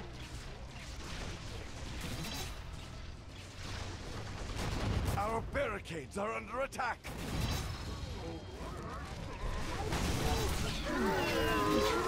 Let the poets make known my deeds among the people. I like how they got flipped back by the spike wall into like the avalanche and just exploded in the ice. That was great. One of my favorite things to see in this game is how far you can fling enemies if you get a double tank accumulator. Ah, yes. People getting notifications for the streams are always going to be an issue on YouTube because unless you hit that bell, you are not always notified about things that any particular channel or creator puts out. So that could also be an issue.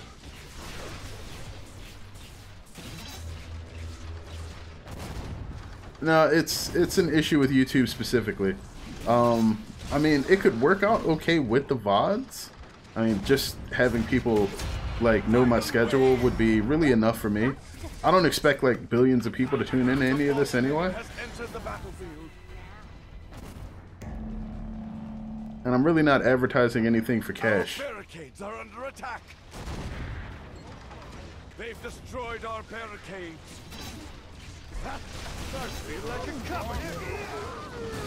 Okay, what are these? The boss minion has been taken down.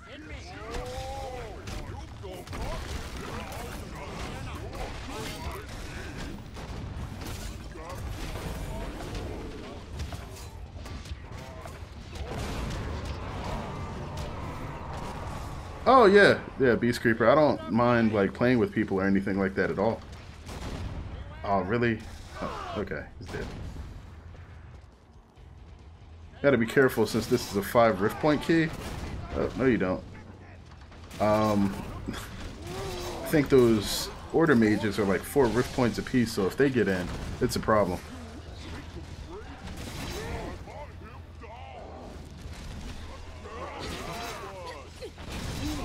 I actually have been streaming on Twitch for a little while. I used to stream on Twitch when I originally started, like streaming and doing YouTube, just to see what it was like, but I didn't really have a setup for it. This is actually what I was talking about a short while ago. But I was lucky enough to I'm not really bored of Orcs. I would say it's more of a situation where there are more things being given to me that people would like to show, people would like shown off. Like new games are coming out. Yeah, 5 rift points and then rift points on dying is pretty tough.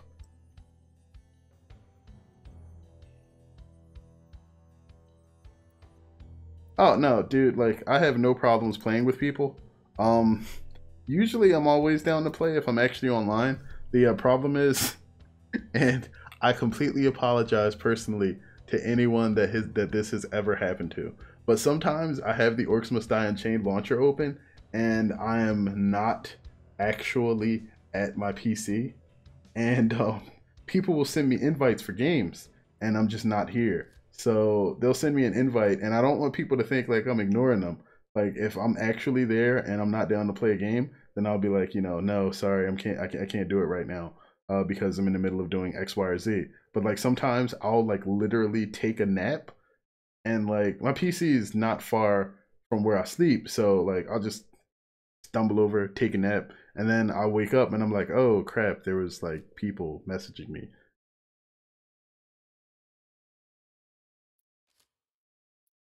Oh, dude, like I literally have like no problem, Paul. You have a good day. I literally have like I think 20 to 30 games that I should actually be creating more stuff for, like just playthroughs and stuff. Uh, that for games that are recently released, that I should actually be recording stuff for, and I plan on doing that, but I need to actually get on some of that. The tower defense game that I was playing a couple hours ago, about an hour and a half ago at this point, is one of them, but that one's still being tested out.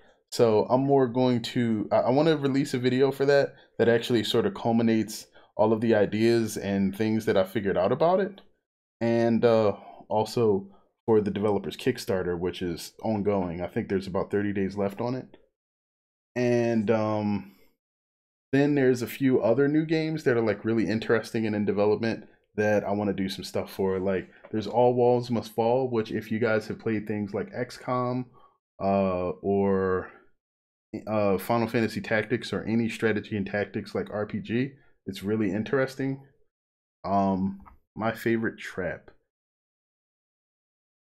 So this is probably my favorite trap in the game.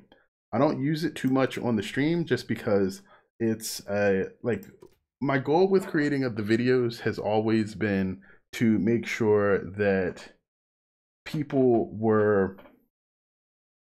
able to replicate most of the stuff that I was doing. So I tried not to use any particularly rare traps. However, like once I get into the character videos, I pretty much just started doing whatever I want. The overload trap was always interesting to me because of how large its area was. It fires in a 3x3 area, which is about as large as most explosions in the game are. But in addition to that, it does a pretty good amount of damage.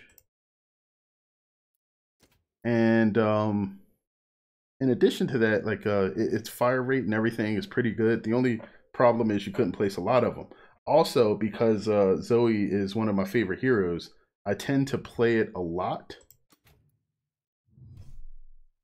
And was there anybody else that wanted to jump into this since I have an extra slot open now that Paul's out? Yeah, just the overload trap's really, really useful, especially since I play Zoey a lot. It does a lot of damage. It covers a lot of area.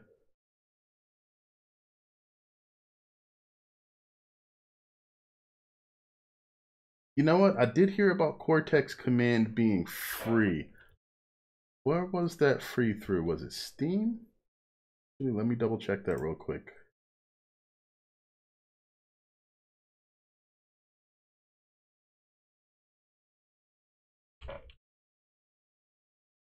Yep, still free.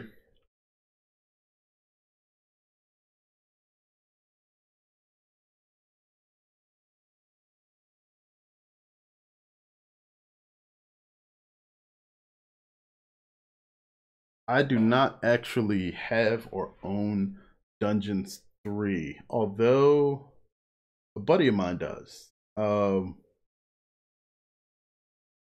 Wait, does he have Dungeons 3 or Dungeons 2? Actually, you know what? I'll have to check with him on that. I thought that it was Dungeons 3, but it could be Dungeons 2.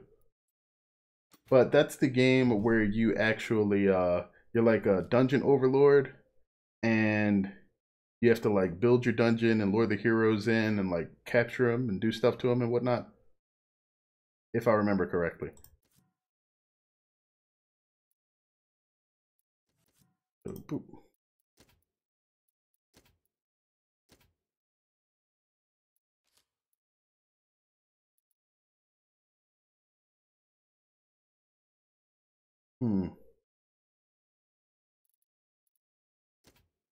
So Beast or Dell? I do not believe that this offers crossplay at this time. It's either PC or PS4, not both.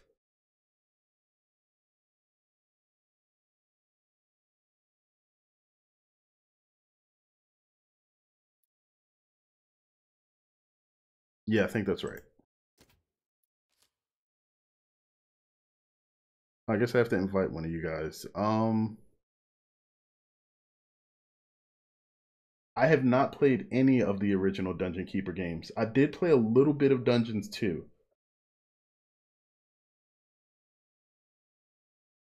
Like literally just the opening of Dungeons 2 when my friend originally purchased it because he was here and he logged into a Steam account when he first got the game.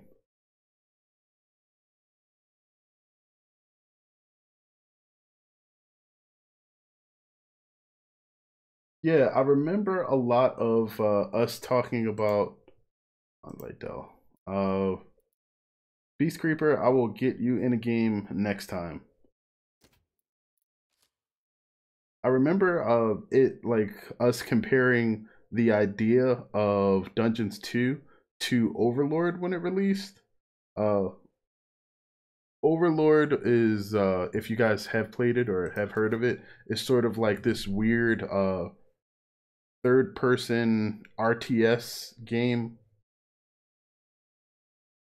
Yeah, exactly. Just kind of like Overlord.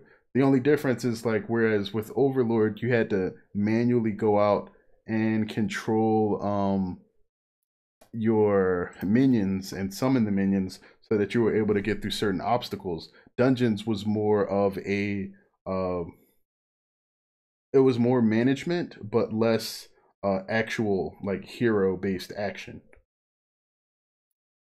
And I think that's sort of the that's actually one of the big differences between in my opinion tower defense games versus MOBAs. It's that tower defense generally focuses a lot more on stationary resource management than MOBAs, which do have a lot of like really interesting economy features to them, like being able to optimize pathing so that you're able to gain certain types of income, restore like certain resources that your character uses while fighting or while moving around the map, like your health and mana. Like all of that is essentially like economy things that you have to work out based on how you're able to accumulate whatever the currency is in the game, and then select the items so that they pair well with the way that you'll be expending whatever resources you have in the way of like mana or energy or whatever feature your character uses. So MOBAs are always like, if you ever had to like wanted to take a master class in designing games, MOBAs would probably be one of the hardest things to ever get right.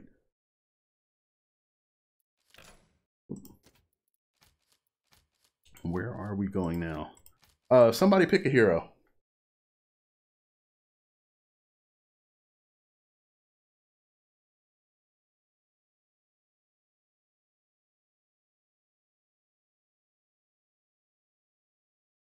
So I haven't played Overlord 3, and matchmaking even on PC in Orcs Must Die does have its issues, and that's going to be because Zoey works. Let's go with Pretty Little Stitches this time. The type of matchmaking that most game uses. Hey, what's happened, Deus? Hey, Niels, what's going on? I'll get Temper next run. But yeah, I have not played or seen Overlord 3 at all, which is weird. Got some Temper and Ivy. I'll have to give those a try when we get the chance. I haven't played a lot of Ivy recently, although no changes have been made to her. And we got another Temper. All right, Temper is next after this, because I've already locked by going to the ready screen.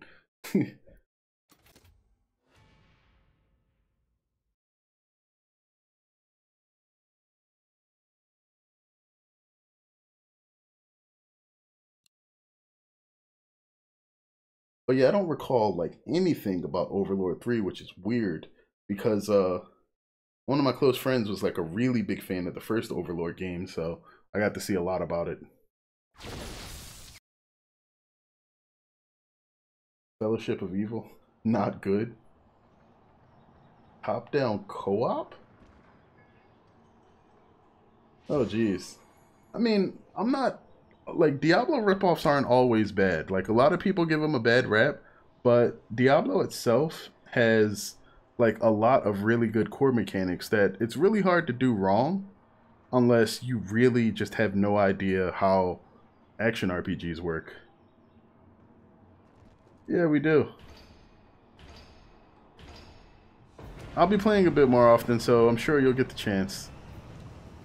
But I don't know. I played a lot of games that basically are knockoffs of other action RPGs. Like the re-envisioning of the Shining Force series, Shining Force Neo, and I can't remember what the name of the second game in that series was. But I did play both of those, and even though they were like really weird, I enjoyed them a lot. Although the difficulty curve in that game was the worst thing that could ever possibly exist.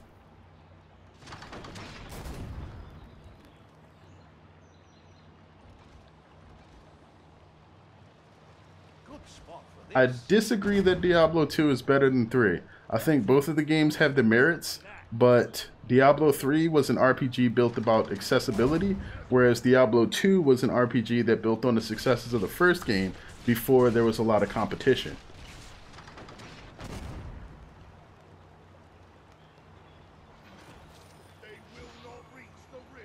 Good to be trapping again. Oh, dude, like there have been like there have been like massive epidemics of like the flu and stuff going on in the US, and people have been sick left and right.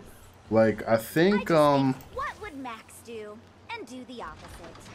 there was a publication put out that basically said that 70% of the people entering the ER where I live have either had the flu or flu-like symptoms at the time they were admitted.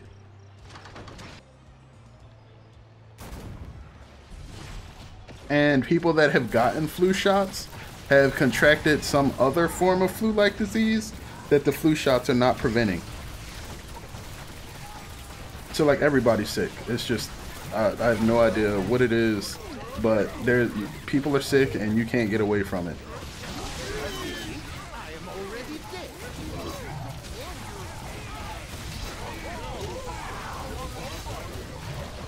Alright, but see, like, a lot of people believe that Diablo 2 was good because of the characters and the skill trees.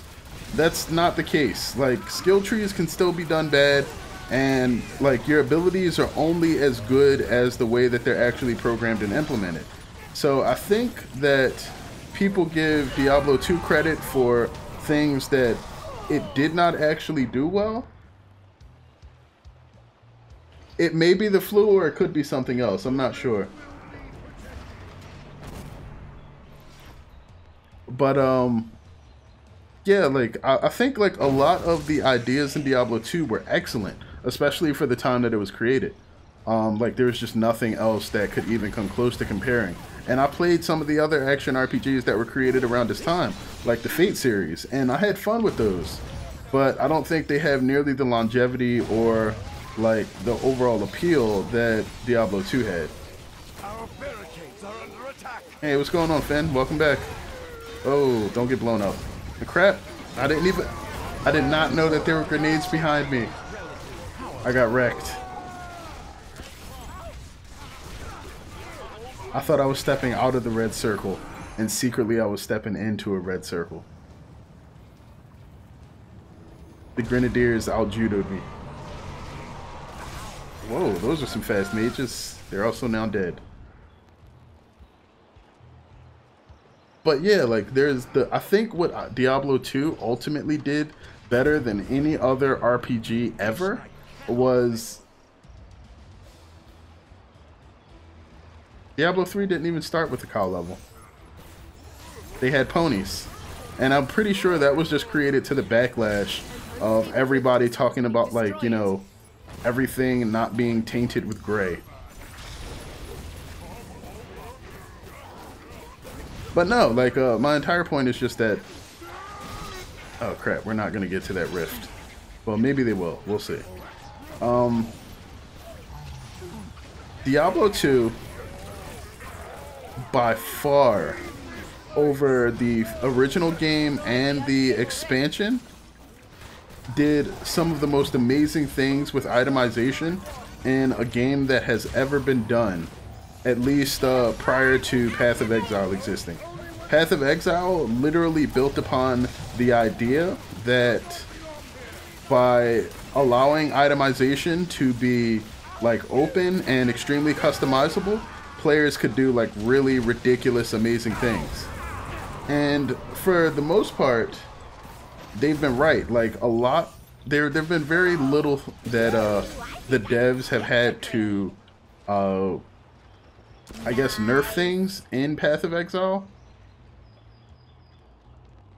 There just hasn't been a lot of nerfing that's really caused some big issues.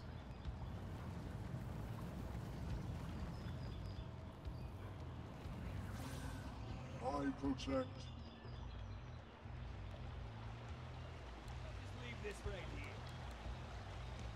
I'm so gonna win with this. Twice, cut once. Now they took all the space. Alright, whatever. No trespassing.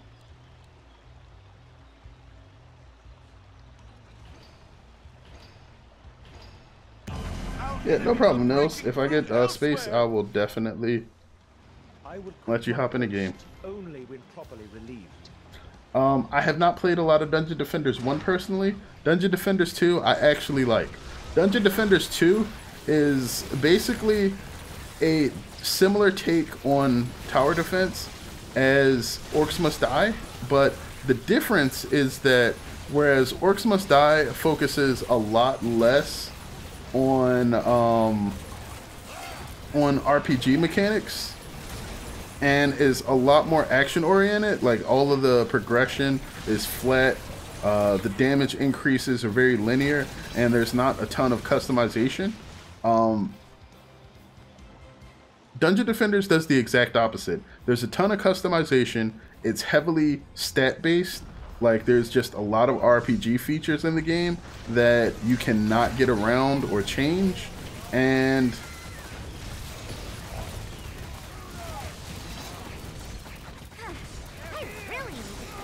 yeah, Dungeon Defenders 1 was made to be a self-contained title, and that generally means that it's going to probably be a lot better for people that aren't into super long grindy games. That's actually, I think, one of the biggest differences between Orcs Must Die 2 and the original, Orcs Must Die 2 and Orcs Must Die Unchained. A lot of people like the fact that Orcs Must Die 2 is pretty much a self-contained package. What you see is what you get, and everything's just there. You can unlock it, play it. Like, they did have some DLC, but for the most part, like, a lot of people that are getting into Orcs Must Die 2 now aren't getting into it the way it was originally released. They're getting, like, Game of the Year editions or 100% DLC. So they're effectively getting the full game.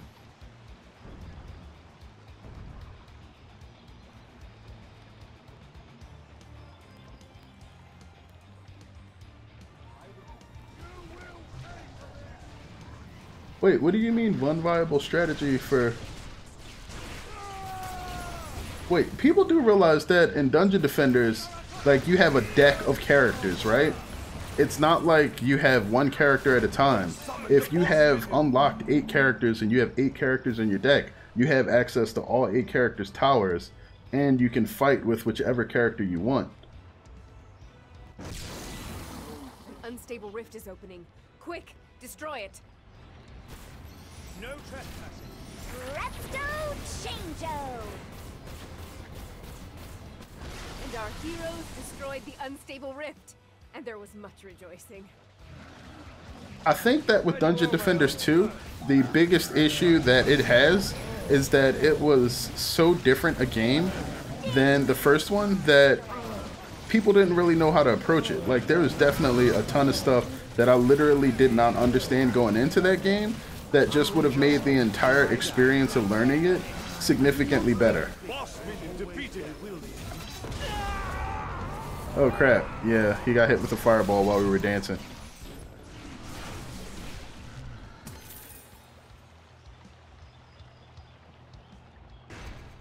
The rift will be protected.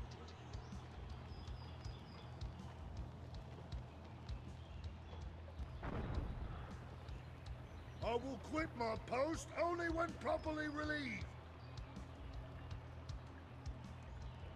I get what you mean.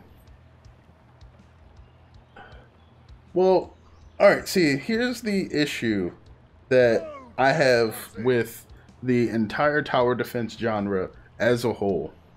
And this is something that I think Orcs Must Die Unchained actually tries to play with via the weekly challenges. In most tower defense games, there are very specific towers that are good and bad. And usually you can't do anything about what is good and what isn't. Yeah. How about there? Like, it's just because of the fact that some things are just too efficient at doing whatever it is they need to do. And ultimately that forces you in difficult situations to only rely on very specific towers.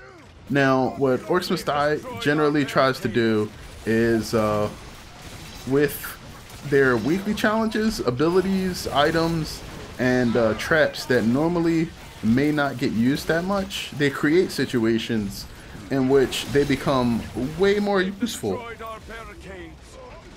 Way more useful. Wow. Really? Oh, he probably got hit with a fireball and you can't see those.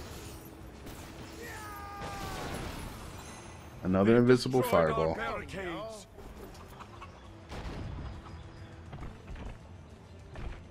Yeah.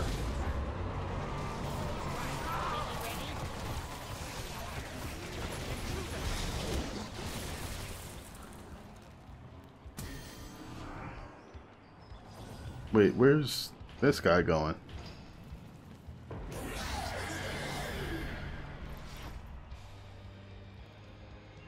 I think trials aren't so much about experimentation as understanding the weaknesses and strengths of certain traps in your arsenal. Like, there's just a lot of experimentation that a lot of people don't do in Orcs Must Die Unchained. Oh, this map is actually really horrible for ceilings. Like, there's only a handful of ceilings that you can use, and because I'm playing with other people, most of those ceilings are taken already. They've destroyed our barricades.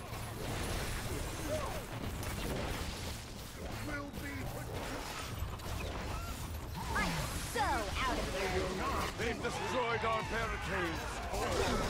Oh gosh. Okay, calm down. Are we going to make it through this? Alright, I need to get over here.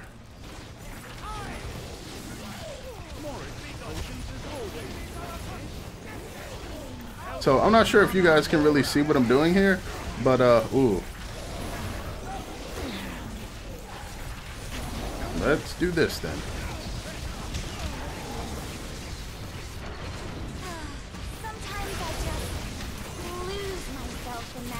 These guys are getting a lot of HP because of the key tier.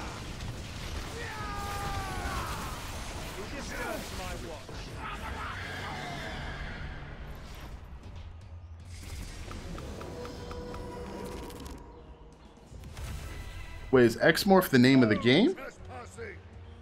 Our barricades are under attack. They've destroyed our barricades. Oh, jeez. Yeah, I usually play this map with very little barricades, just because there's explosive stuff coming from pretty much everywhere. Oh, traps. So good. So much chaos. I think I just learned something. Okay, he died in the center.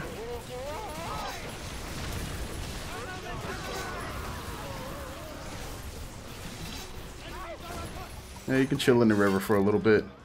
And we need to get back here. Those are very bad.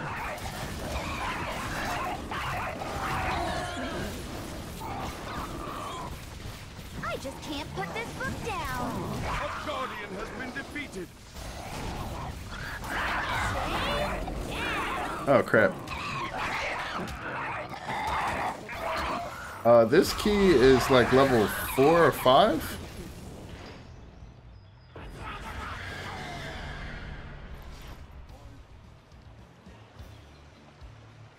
Nothing particularly crazy.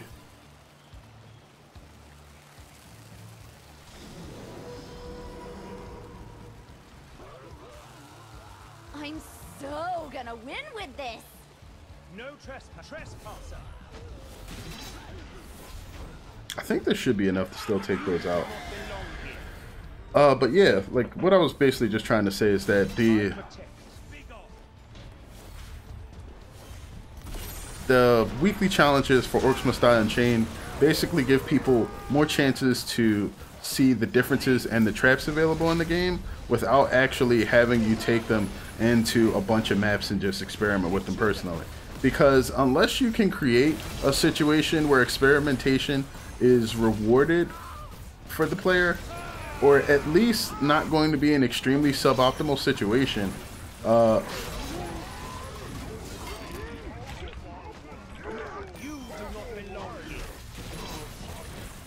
you're really going to just not experiment.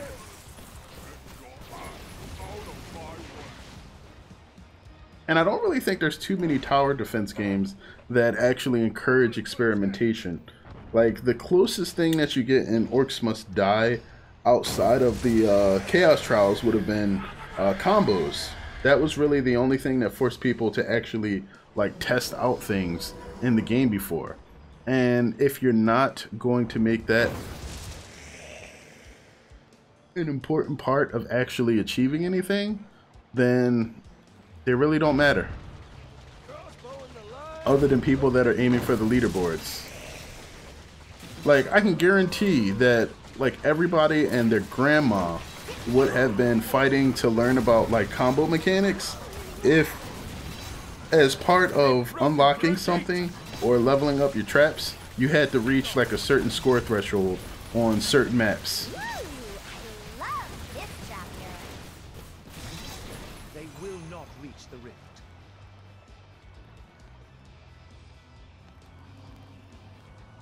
Okay, he's going back there. I'm gonna head over here.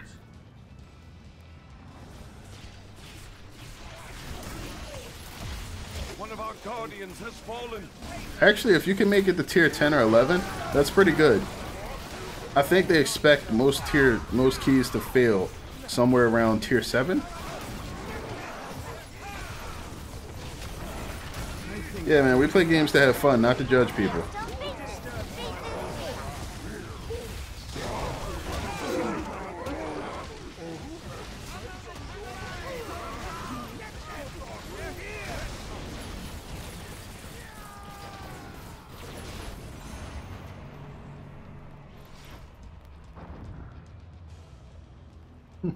They will not reach the rift.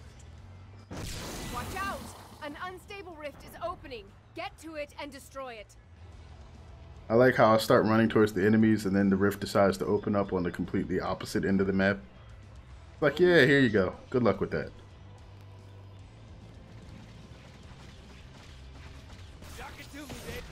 Well Oh, he done. got it.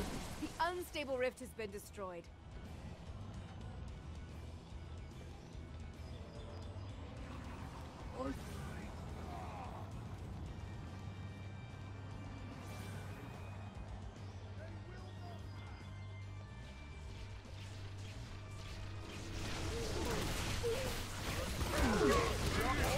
Wait, the regular leaderboards are shared with Chaos Trials? I thought they were supposed to be completely separate.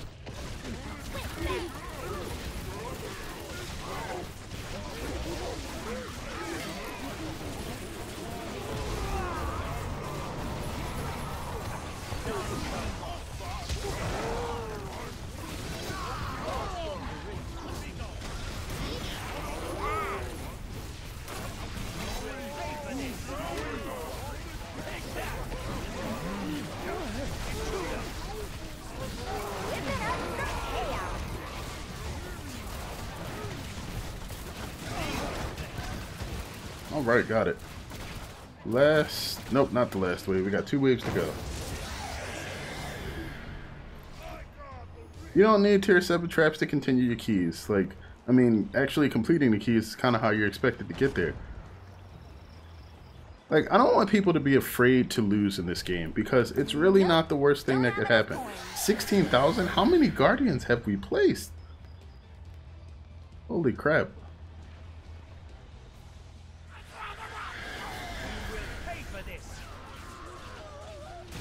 Like, I have no issues with losing. I have a ton of losses on my account. Some of it from, like, literally just quitting stages when I was testing stuff out, like, for the 5-star runs. I'm just like, I wonder if this will work, or if this would be easier. And then I'll lose, like, a single rift point, and then I'm like, alright, I'm just going to exit and restart, because I don't want to sit here and have to wait to complete the map to get this recorded. Destroyed our barricades.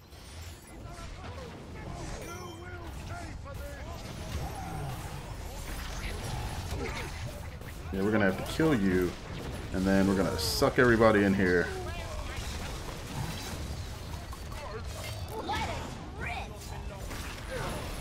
Why do these guys have so much HP?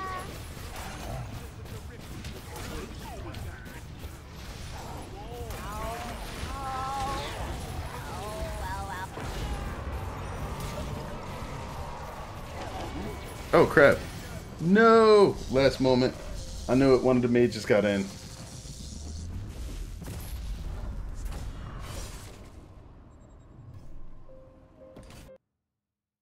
Chaos Keys max out at tier 12.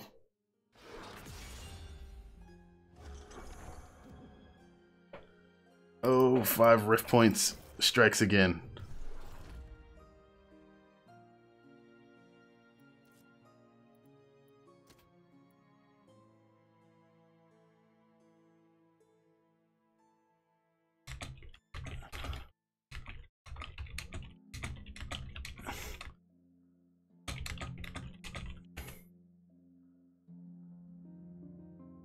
Smolder and Cygnus are both pretty solid heroes, though.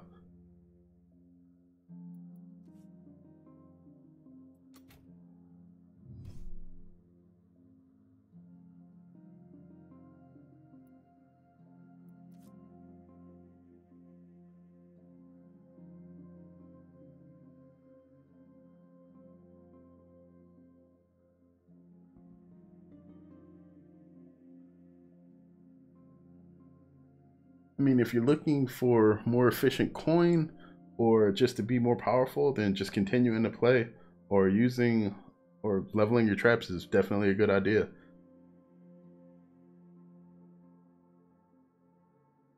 I am worried about what 2K Games would do if they make a new BioShock now. Like, they're pretty much going to try to stuff microtransactions into whatever they do. I believe it's Loken 13 Gaming.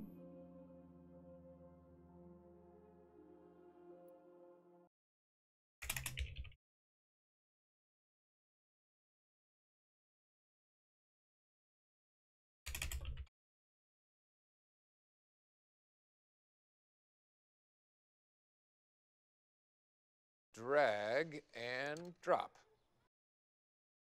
I think I left my mushrooms at home. There we go.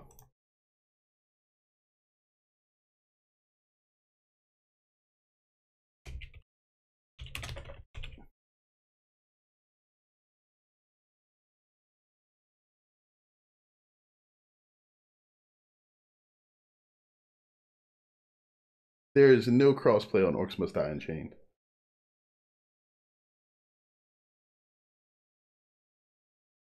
I don't think Brimstone was my first tier 7. I think it was actually the Floor Scorcher.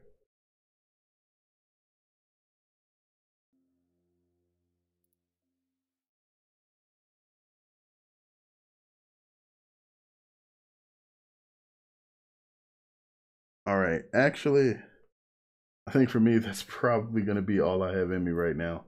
I don't know, this was fun though. Like, this is like my first actual Orcs Must Die stream, at least for the past 2 years. So yeah, I need to get some sleep because I've been up for like quite a while now, and starting to feel it. My heart's like, you need rest. So yeah. I am probably not going to stream today specifically because there's going to be things like the Super Bowl going on. And I don't know. I think I'm going to try to make sure that I get a stream in on the weekends and possibly sometimes during the weekdays, although it'll be a lot harder to catch people then just because most people will be doing work and school and stuff like that. But yeah, well, I definitely have one more with Dobbin. All right, fine. One more. I'll do one more with Dobbin. Terry's song is actually really good. He's a really solid, really competitive player.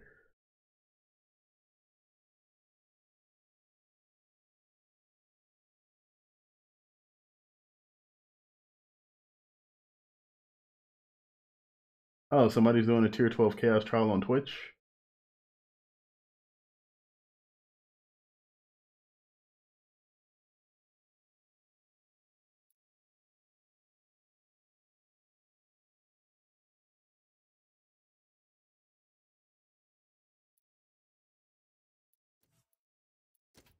Where am I going to go? Wait, actually, is everybody else here? Who's out?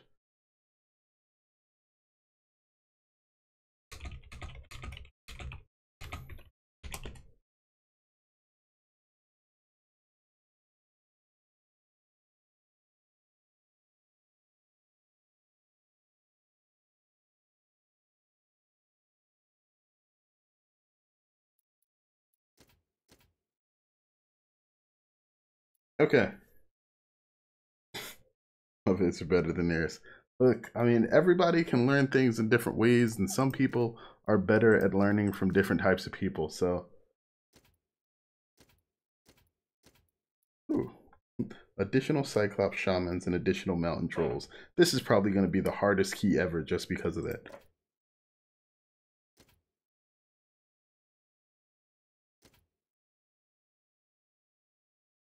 Fast minions and persistent rubble. Those are two of the worst possible things.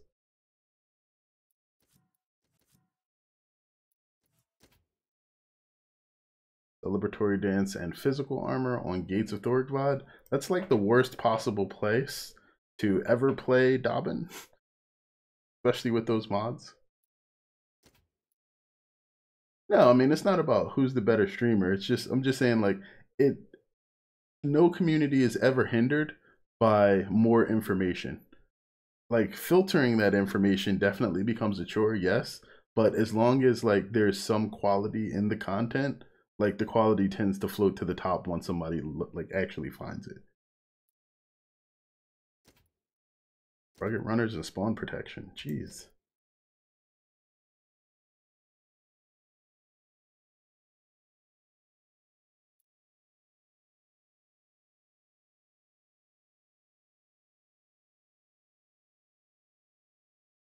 Fire armor and rift point loss on depth. We can do this. This works.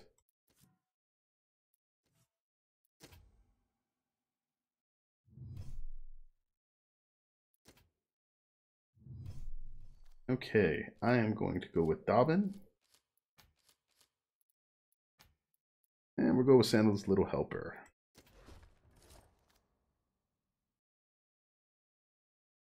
It would be nice if they released another BioShock, but I think that one of the things that Take-Two and Rockstar have basically been doing is trying to shove microtransactions into everything. They basically want to try to turn whatever they release into some sort of extension of Grand Theft Auto Online. And I just don't see that working for a lot of titles. If they start to basically morph into whatever EA's business strategy is, which is milk everybody for every cent that they can on every title that they release, then ultimately their game design is going to wind up suffering because it's designed to literally just have you spend more money while you're playing the game. Like, one of the things that I would always allow free-to-play games to get away with is sort of like dubious monetization. And I don't mean that the monetization is always bad, but that like it seems okay to let them like nickel and dime you for certain things, when especially if it's only cosmetic, because of the fact that like most of the experience is free. It could be Borderlands 3. Borderlands 3 has had teaser development for quite a long time.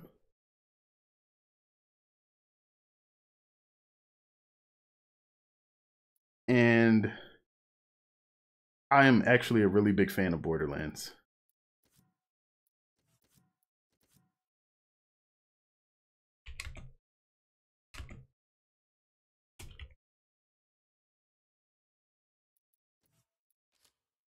Like, one of the things...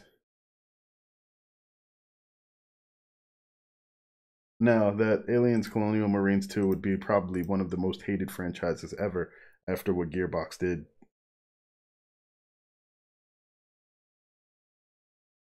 Right, but like my entire point is that like free-to-play games existed as they did because their entire idea was to grab an audience, get you used to the way that the mechanics worked, introduce some sort of system of rewards that basically kept you hooked into the game, and then they would just nickel and dime you from there on. And if the base game was okay, then you stuck around for the nickel and diming part of it. Like, it was completely good enough and you enjoyed it. However, if the game was bad, there is very little reason for you to stick around.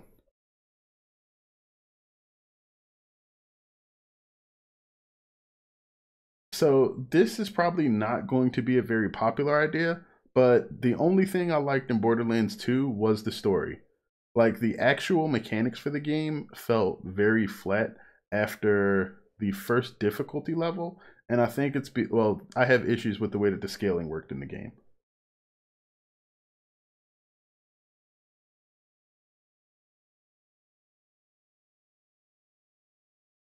Path of Exiles was developed specifically with that in mind, so that like you would get a really good game experience. And Santa Dobbin is best Dobbin. Yeah, I kind of agree there. Yeah, I think this is good. And we got the good old overload trap in there.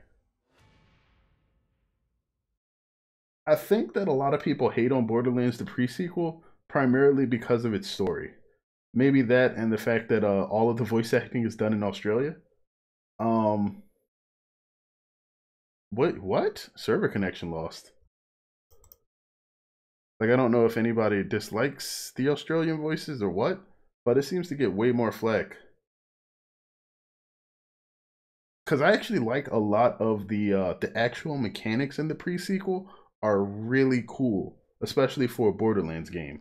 Replacing the relics with the O2 tanks, and then having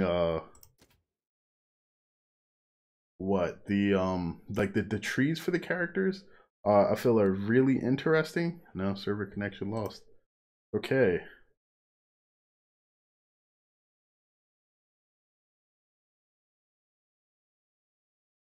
Floating 98%. The length of the game probably could be an issue, but like, all right, I'm gonna try this again. Yeah, it's not letting me in either. Okay, as soon as it tries to load game.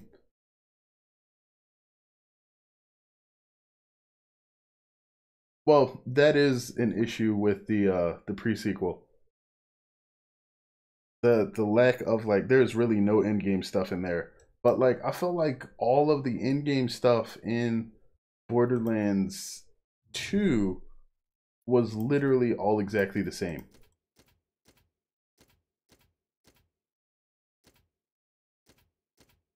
Like, it was basically, here's a boss that you can't actually beat by firing your weapons at it normally. Here's like some weird stage gimmicks. Make sure you farm up the gear for it. I'm gonna try it again.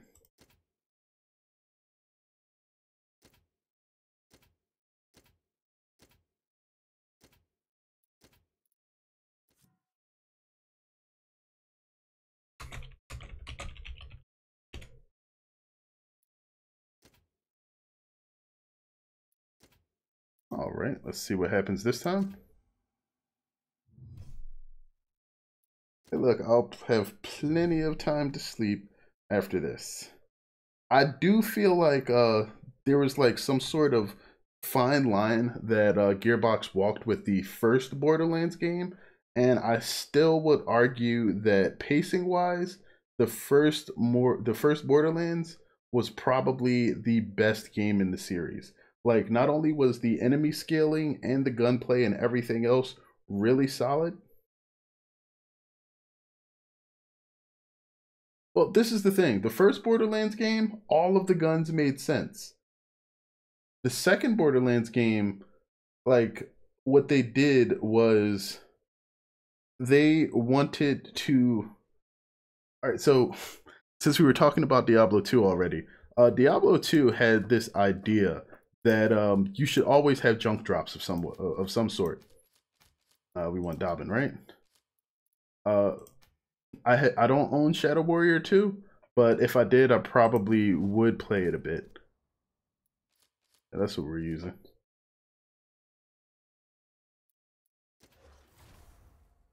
Right, but like, all right, so this is the thing.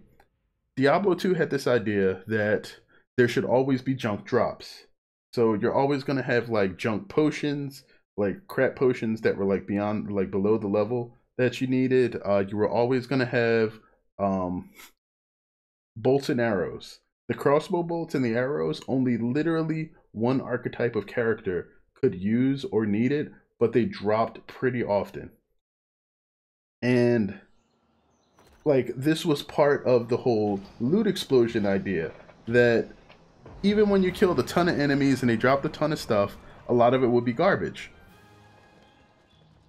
And they planned around that. Like, they wanted to make sure that you saw and had garbage drops. Nifty. And like, there was a lot of papers written about game development and everything else, basically saying, you know, hey, look, we like garbage drops are a part of the loot system. Like, you need to be disappointed often enough that when you see that super shiny legendary item, it really feels important. And any game that uses a loot system like that, you will notice more often than not, will drop you a ton of junk before you see anything that's worthwhile. You know, I do feel that 1 had its pacing a lot slower, but like literally outside of the story pacing, and that's also because the movement in the first Borderlands was like much slower and less fluid than Borderlands 2 or the pre-sequel or anything else.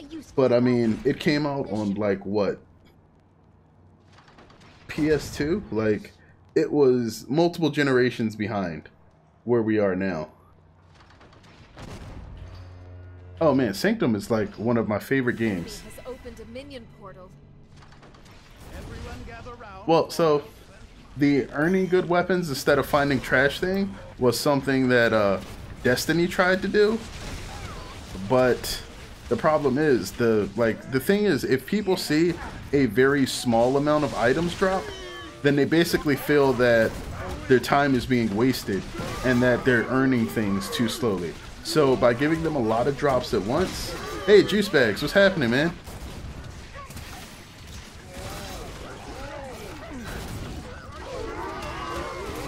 Yes, I own all 3 Sanctum titles. I have Super Sanctum TD, Sanctum 2, and the original Sanctum.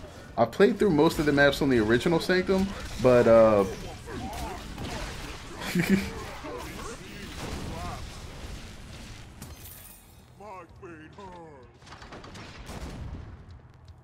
okay, we should probably be digging back here. One here, one there, boom! Shortcut. The Sanctum engine is weird, like the first one, the very first one, because there is no hero HP or anything. I actually have like a 2-hour playthrough of Sanctum, the original Sanctum, where like me and a bunch of my buddies, that was not the right button. Me and a lot of my buddies literally just played through the original Sanctum, like one of the maps, and We went like 40 waves in those 2 hours, and it was a lot of fun. But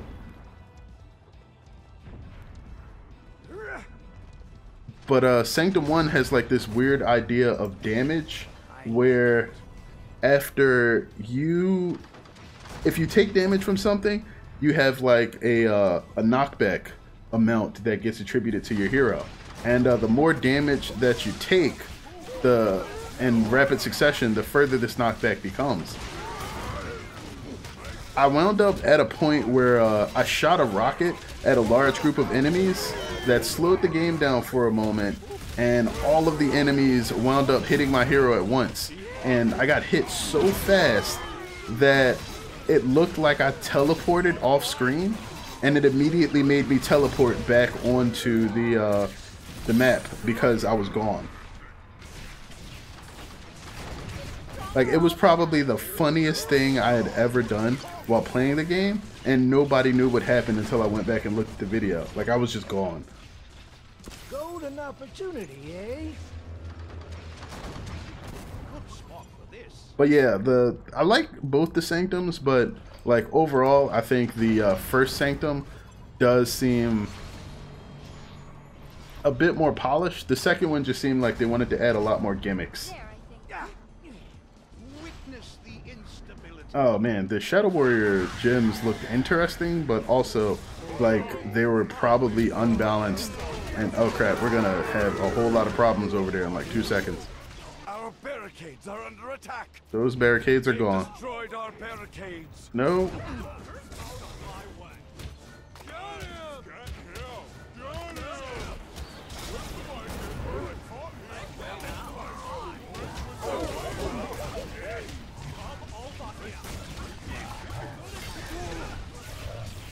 Oh crap, I missed. Oh, that's right. We're not dealing with 5 points anymore. We just need to not die. Wait, what are those? Oh, it sounded like there were boulders or something coming. I like it. Jump over, you go now. Neither the push trap or the steam vent is bad. For cost though, I think the steam vent is probably the least interesting.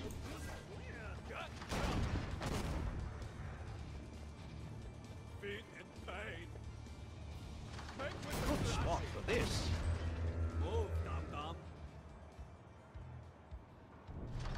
So, I don't know. A lot of people have weird ideas about what customization means in a game.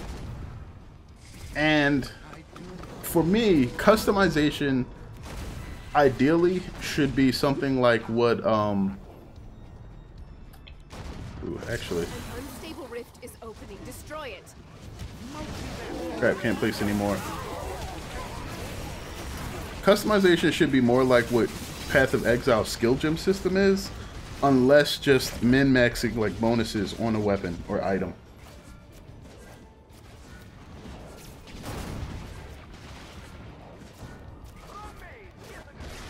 Heroes destroyed the unstable rift. Death Trap?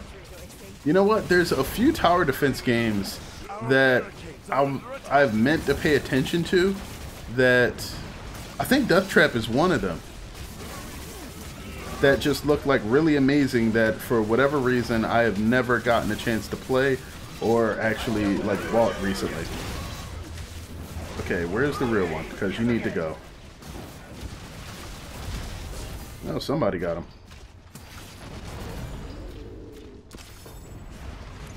Good to be trapping again.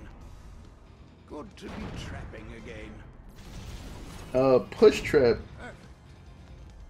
No, there is no crossplay between OMDU PC and PS4.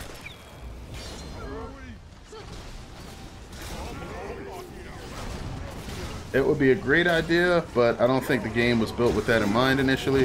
The PS4 the PC and PS4 versions weren't even originally on the same patches. Oh wait, why? Okay, there we go.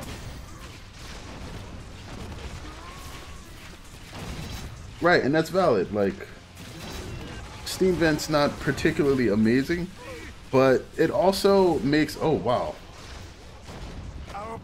They've destroyed our barricades. Why are they firing that fast? There should have only been like 4 of them, and they fired like 8 shots in like the span of a second or two. The worst merc in the game? Actually, the Bouncer Bear. Probably the Bouncer Bear. Like, even if the Bouncer Bear's bugs weren't there, it really wouldn't be that interesting a mercenary. The Chaos Kobold definitely has its moments. But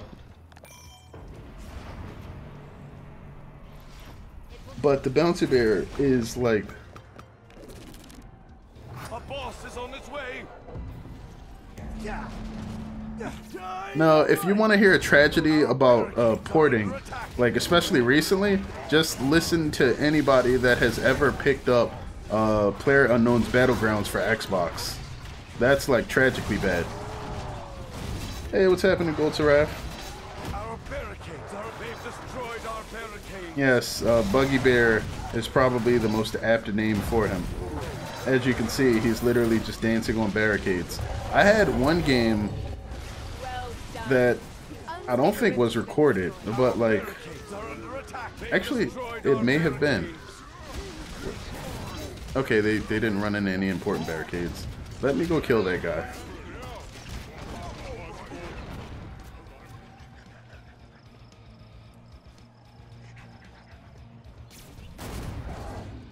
Where is he going? He literally should have just stood down there and attacked those barricades. Or from forgetting how to do his job. I'll follow your dash. Good to be trapping again. Alright, one of the things I wanted to do. We've defeated the enemy's boss minion with a shovel.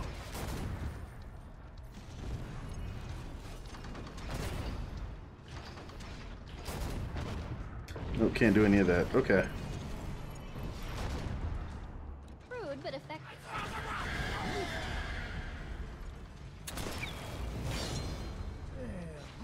This should be fun.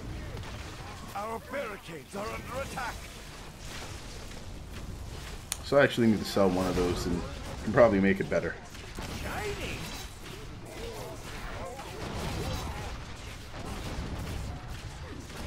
I mean, but the Kobold is interesting whenever he shows up, because then he forces you to double back and like look over where he may have placed totems on your traps, and you never know. Oh, I don't know about the worst port to PC. I've seen some games ported from console to PC that just like literally were missing playability.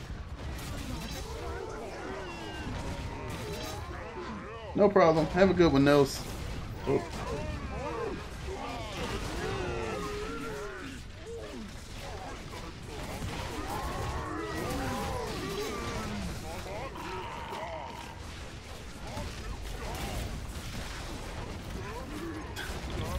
Oh gosh. Yeah, I feel for you. Bugbear is definitely a problem. Moneybags should be on like maybe 2 to 3 different maps. He's always on he's always on Falling Folly, but he also shows up as an optional boss on some maps, I think. An unstable rift is opening. I may be thinking of some of the challenges though, because they use them a lot in challenges. Like probably more than they should.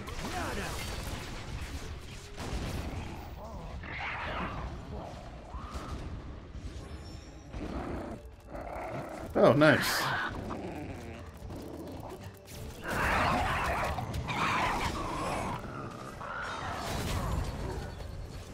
If I could, I'd melt down this level and coat my shovel with it.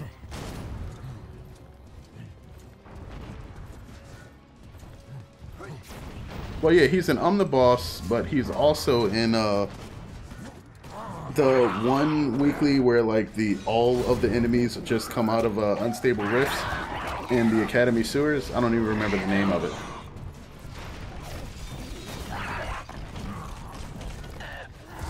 There we go.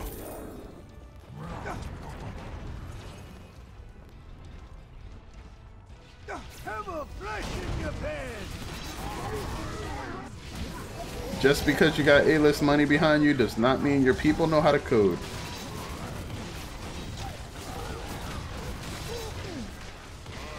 And at this point, PlayerUnknown's Battlegrounds is no longer early access. It's supposed to be full release. Yeah, I am finding more often than not that audio tuning is one of the hardest things for devs to actually get down. So whenever I'm testing games for like betas or alphas or something, it's one of the things I communicate a lot to developers. Like, you should probably turn this down, lower the volume on it a bit, don't cause it to spike so much, maybe set the defaults a little bit lower and let players turn them up if they need to hear more. Oh, okay, there's still a guy back there.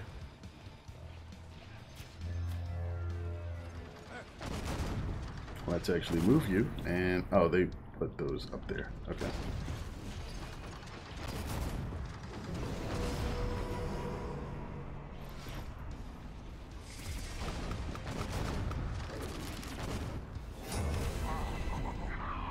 Oh yeah, that was probably a Crowdcat video. Crowdcat videos are amazing. Like, if anybody has not seen any of his videos before, like what he does is basically compile footage of like stuff that exists, like from just random PR stuff with like the realities of how video games are, and just puts it on display for you so you can see for yourself and make your own assumptions. Most of the time he doesn't actually add any spin to it, but sometimes he does.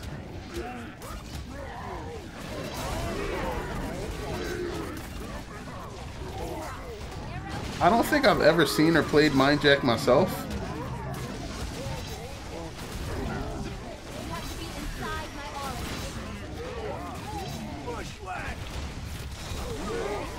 But there have been some really buggy, like even AAA experiences that I played that I felt really bad about. I mean, it was clear that it was a situation where it was like, all right, somebody definitely had to be asleep at the QA table.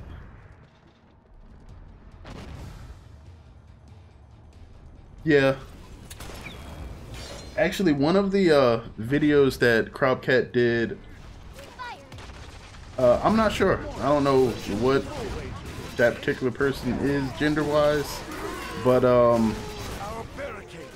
the video that they did on Doom was actually pretty amazing, because if you look at it, most of the stuff in the, I'm talking about New Doom, the one that was released in, I guess, 2016 now, like the game came out almost like as it was advertised.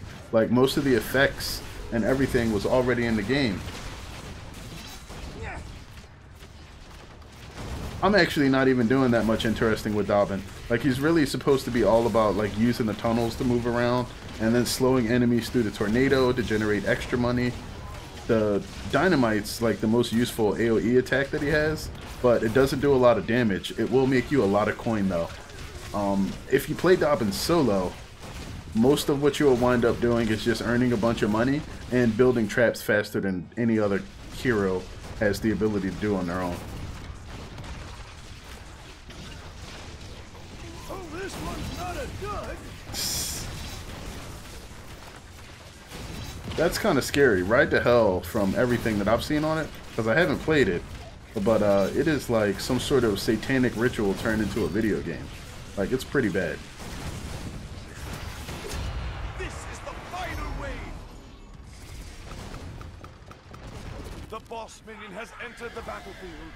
I mean, for Dobbin, every level is a great level. It just depends on what you do with it. Whoa. And there's also the Dobbin Dunk.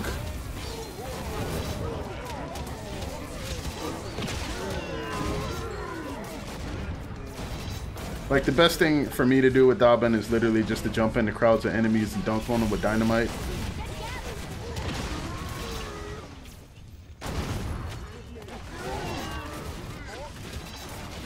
Yep, you will always hit the trap cap on Dobbin. Like, he's one of the few heroes that hasn't particularly been really overpowered, but because of how useful his abilities utility is, they still had to nerf him. Like, they nerfed the dynamite and I believe his dust devils multiple times throughout the life of the game. Why are you turning purple? Because of this douchebag.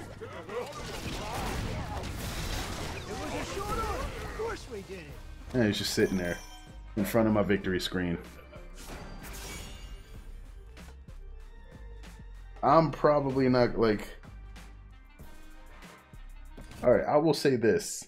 Like, while I am not particularly against playing games that I know are going to be bad, it is a trying experience for one to actually sit there through an experience that they know is going to be horrible and continue to inflict it upon themselves.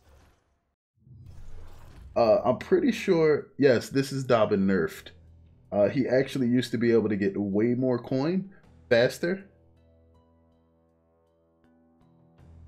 And I believe his Dust Devils may have even been better. I think they turned that down a little bit. Because Brass probably isn't supposed to be able to do that. I think that was a little bit of Q&A oversight, and it will probably be nerfed slightly. Dobbin, like, most of the heroes used to be a little bit better than they are now. Some have been improved, a lot have been nerfed slightly just because they were kind of OP when they were originally created.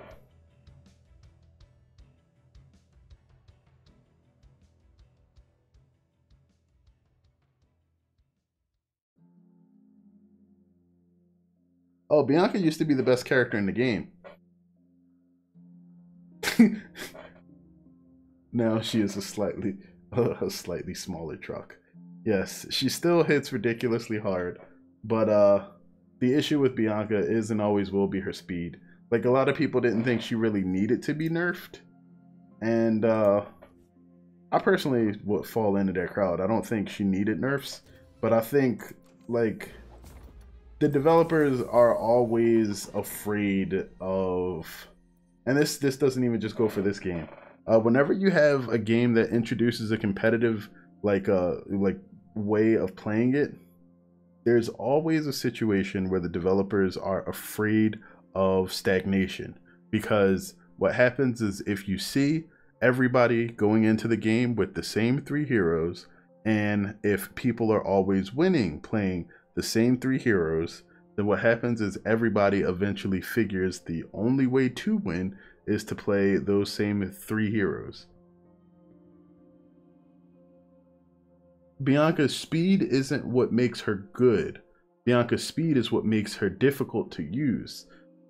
The reason that she got nerfed is because Bianca's kit is something that is extremely unique in the game, and there's no real counterplay to how it works. For instance, her bounce, temper is actually really strong. He's probably near the top of characters that are good in the game right now, but he has not, like, a lot of people don't know how to use temper to make him really good. Like, he has a good mix of physics and AoE attacks, and his AoE slam is super strong.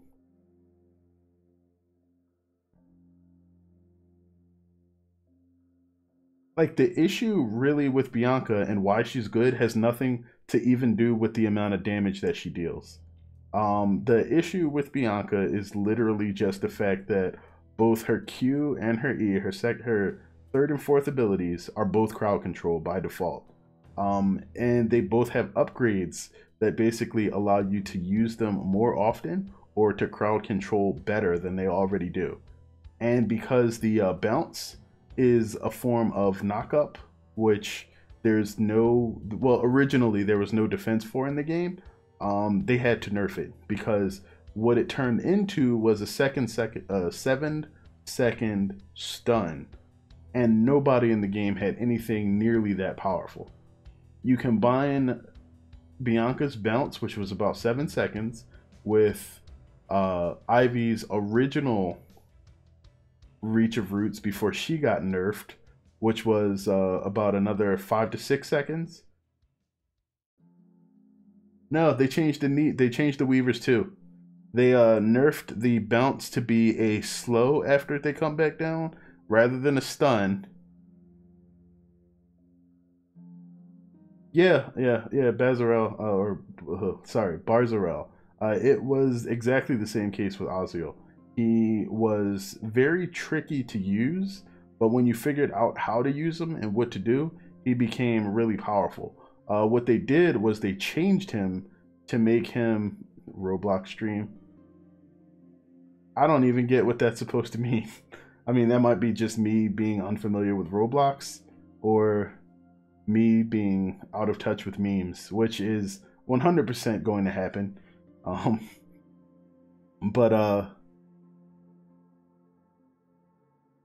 Aziel was one of those characters that, when used properly, would get into like this ridiculous realm. Yeah, it does still add additional utility to her kit.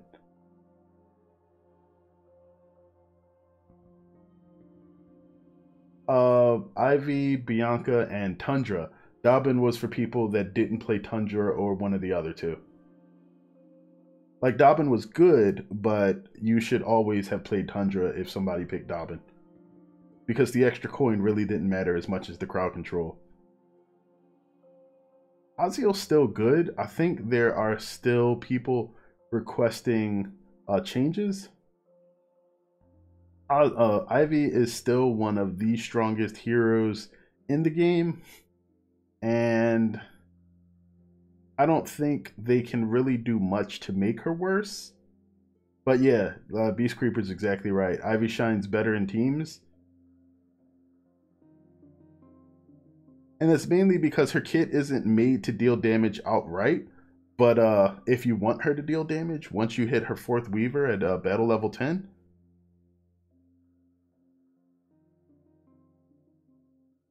I would love for Siege to come back. I personally probably wouldn't be diving headfirst into it, but I know a lot of people would love it. My whole take on that is that if Siege were to return, it would probably return as a separate title, not as part of Orcs Must Die Unchained, just because that's something that they've sort of separated from it.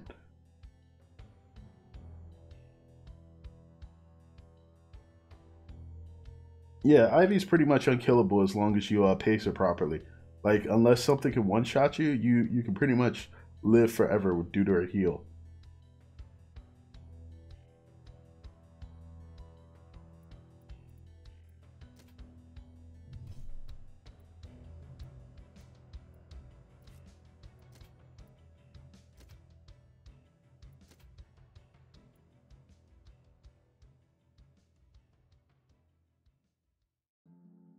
Okay, yeah, this is going on almost 3 hours. So I'm gonna go ahead and get ready to cut it here. Thank everybody for coming out. I will probably... Midnight doesn't need any buffs or nerfs. Midnight actually is really good overall. I think that as far as most of the cast, Midnight's ability, the only thing that Midnight could stand to use is additional ways to get combo points. Like maybe have some of her abilities add additional combo points. Worst heroes in the game right now, like I don't really think there's too many heroes that actually need to be tweaked at all now. Like Hogarth recently got tweaked. I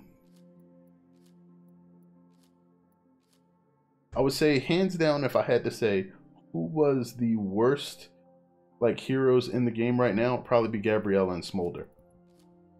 And that's not that they're unusable, it's not that they're strong. I mean, it's not that they aren't strong in the right situations. It's just that Gabriella has only crowd control and no real damage abilities, and it is very difficult to make up for what she lacks in damage with traps.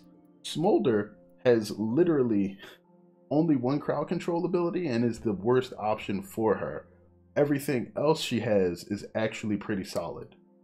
So like having 0 crowd control or having 0 damage is a really big problem in this game when the majority of characters have a combination of both.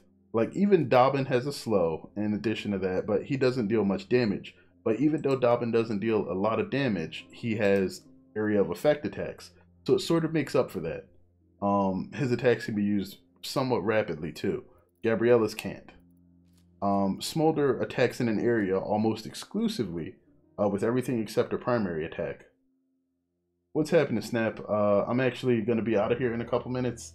I'm just kind of winding down from the stream now. But while Smolder can deal damage in an area, she has literally no ability to control crowds other than killing them.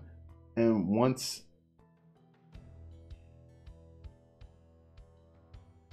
Is that slow really that bad? It's 35%. No, Dobbin slow is okay.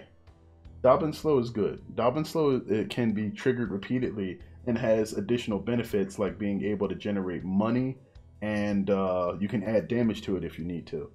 The Incinerate slow is on an ability that has a 10-second cooldown and only slows by 35% for about 2 seconds. Now, keep in mind that the majority of slows are somewhere around 40 to 50%.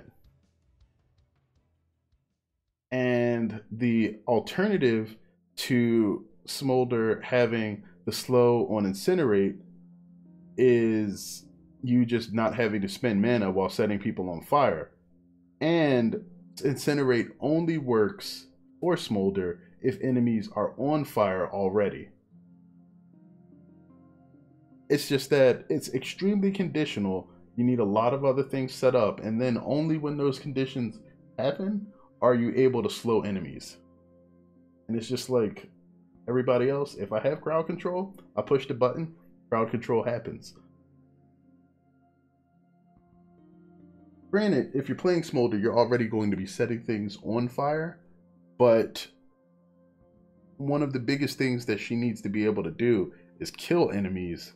And with only a relatively weak slow, it's just not that interesting.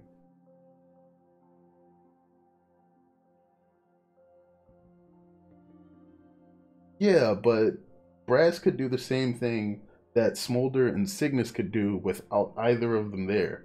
Like, honestly, if you're playing Brass, I would rather you play something like Brass Ivy and Stink Eye, because Brass can do way more damage than most of the hit cast can in the game right now.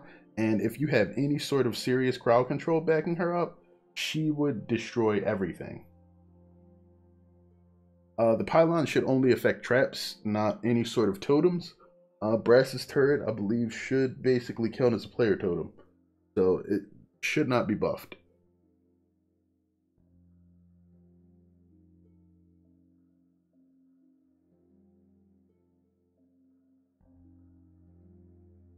If it does get buffed for whatever reason, I'm pretty sure that's a bug.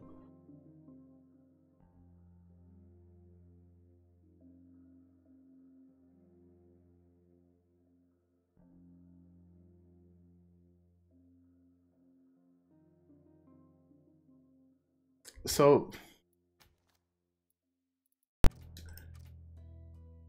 oh, that pop's gonna be annoying. This is the thing. If Smoldering were to be interesting, like, I would need Smoldering to be as powerful as Max's Overpowered. Like, I'd want at least a 50% slow for 5 seconds.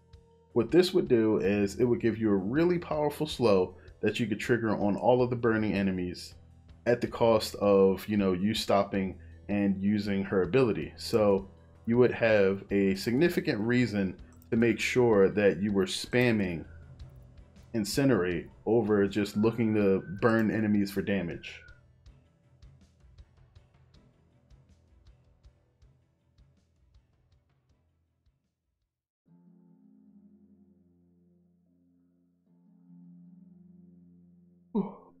Oh man. All right, I'm starting to like yawn and stuff now.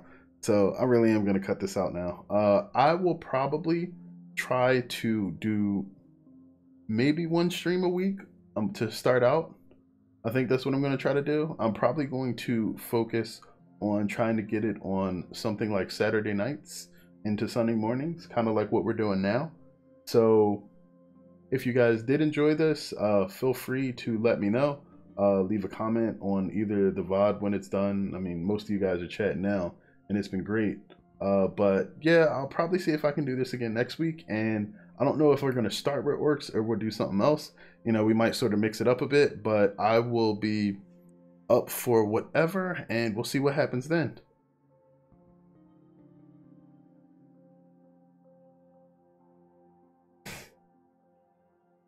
No problem.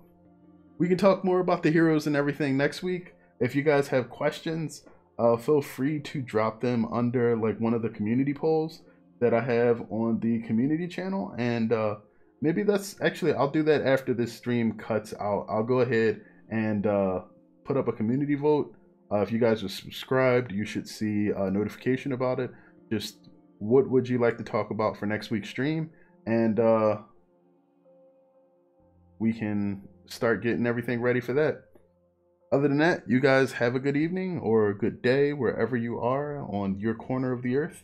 And until next time, as always, have a good one, folks.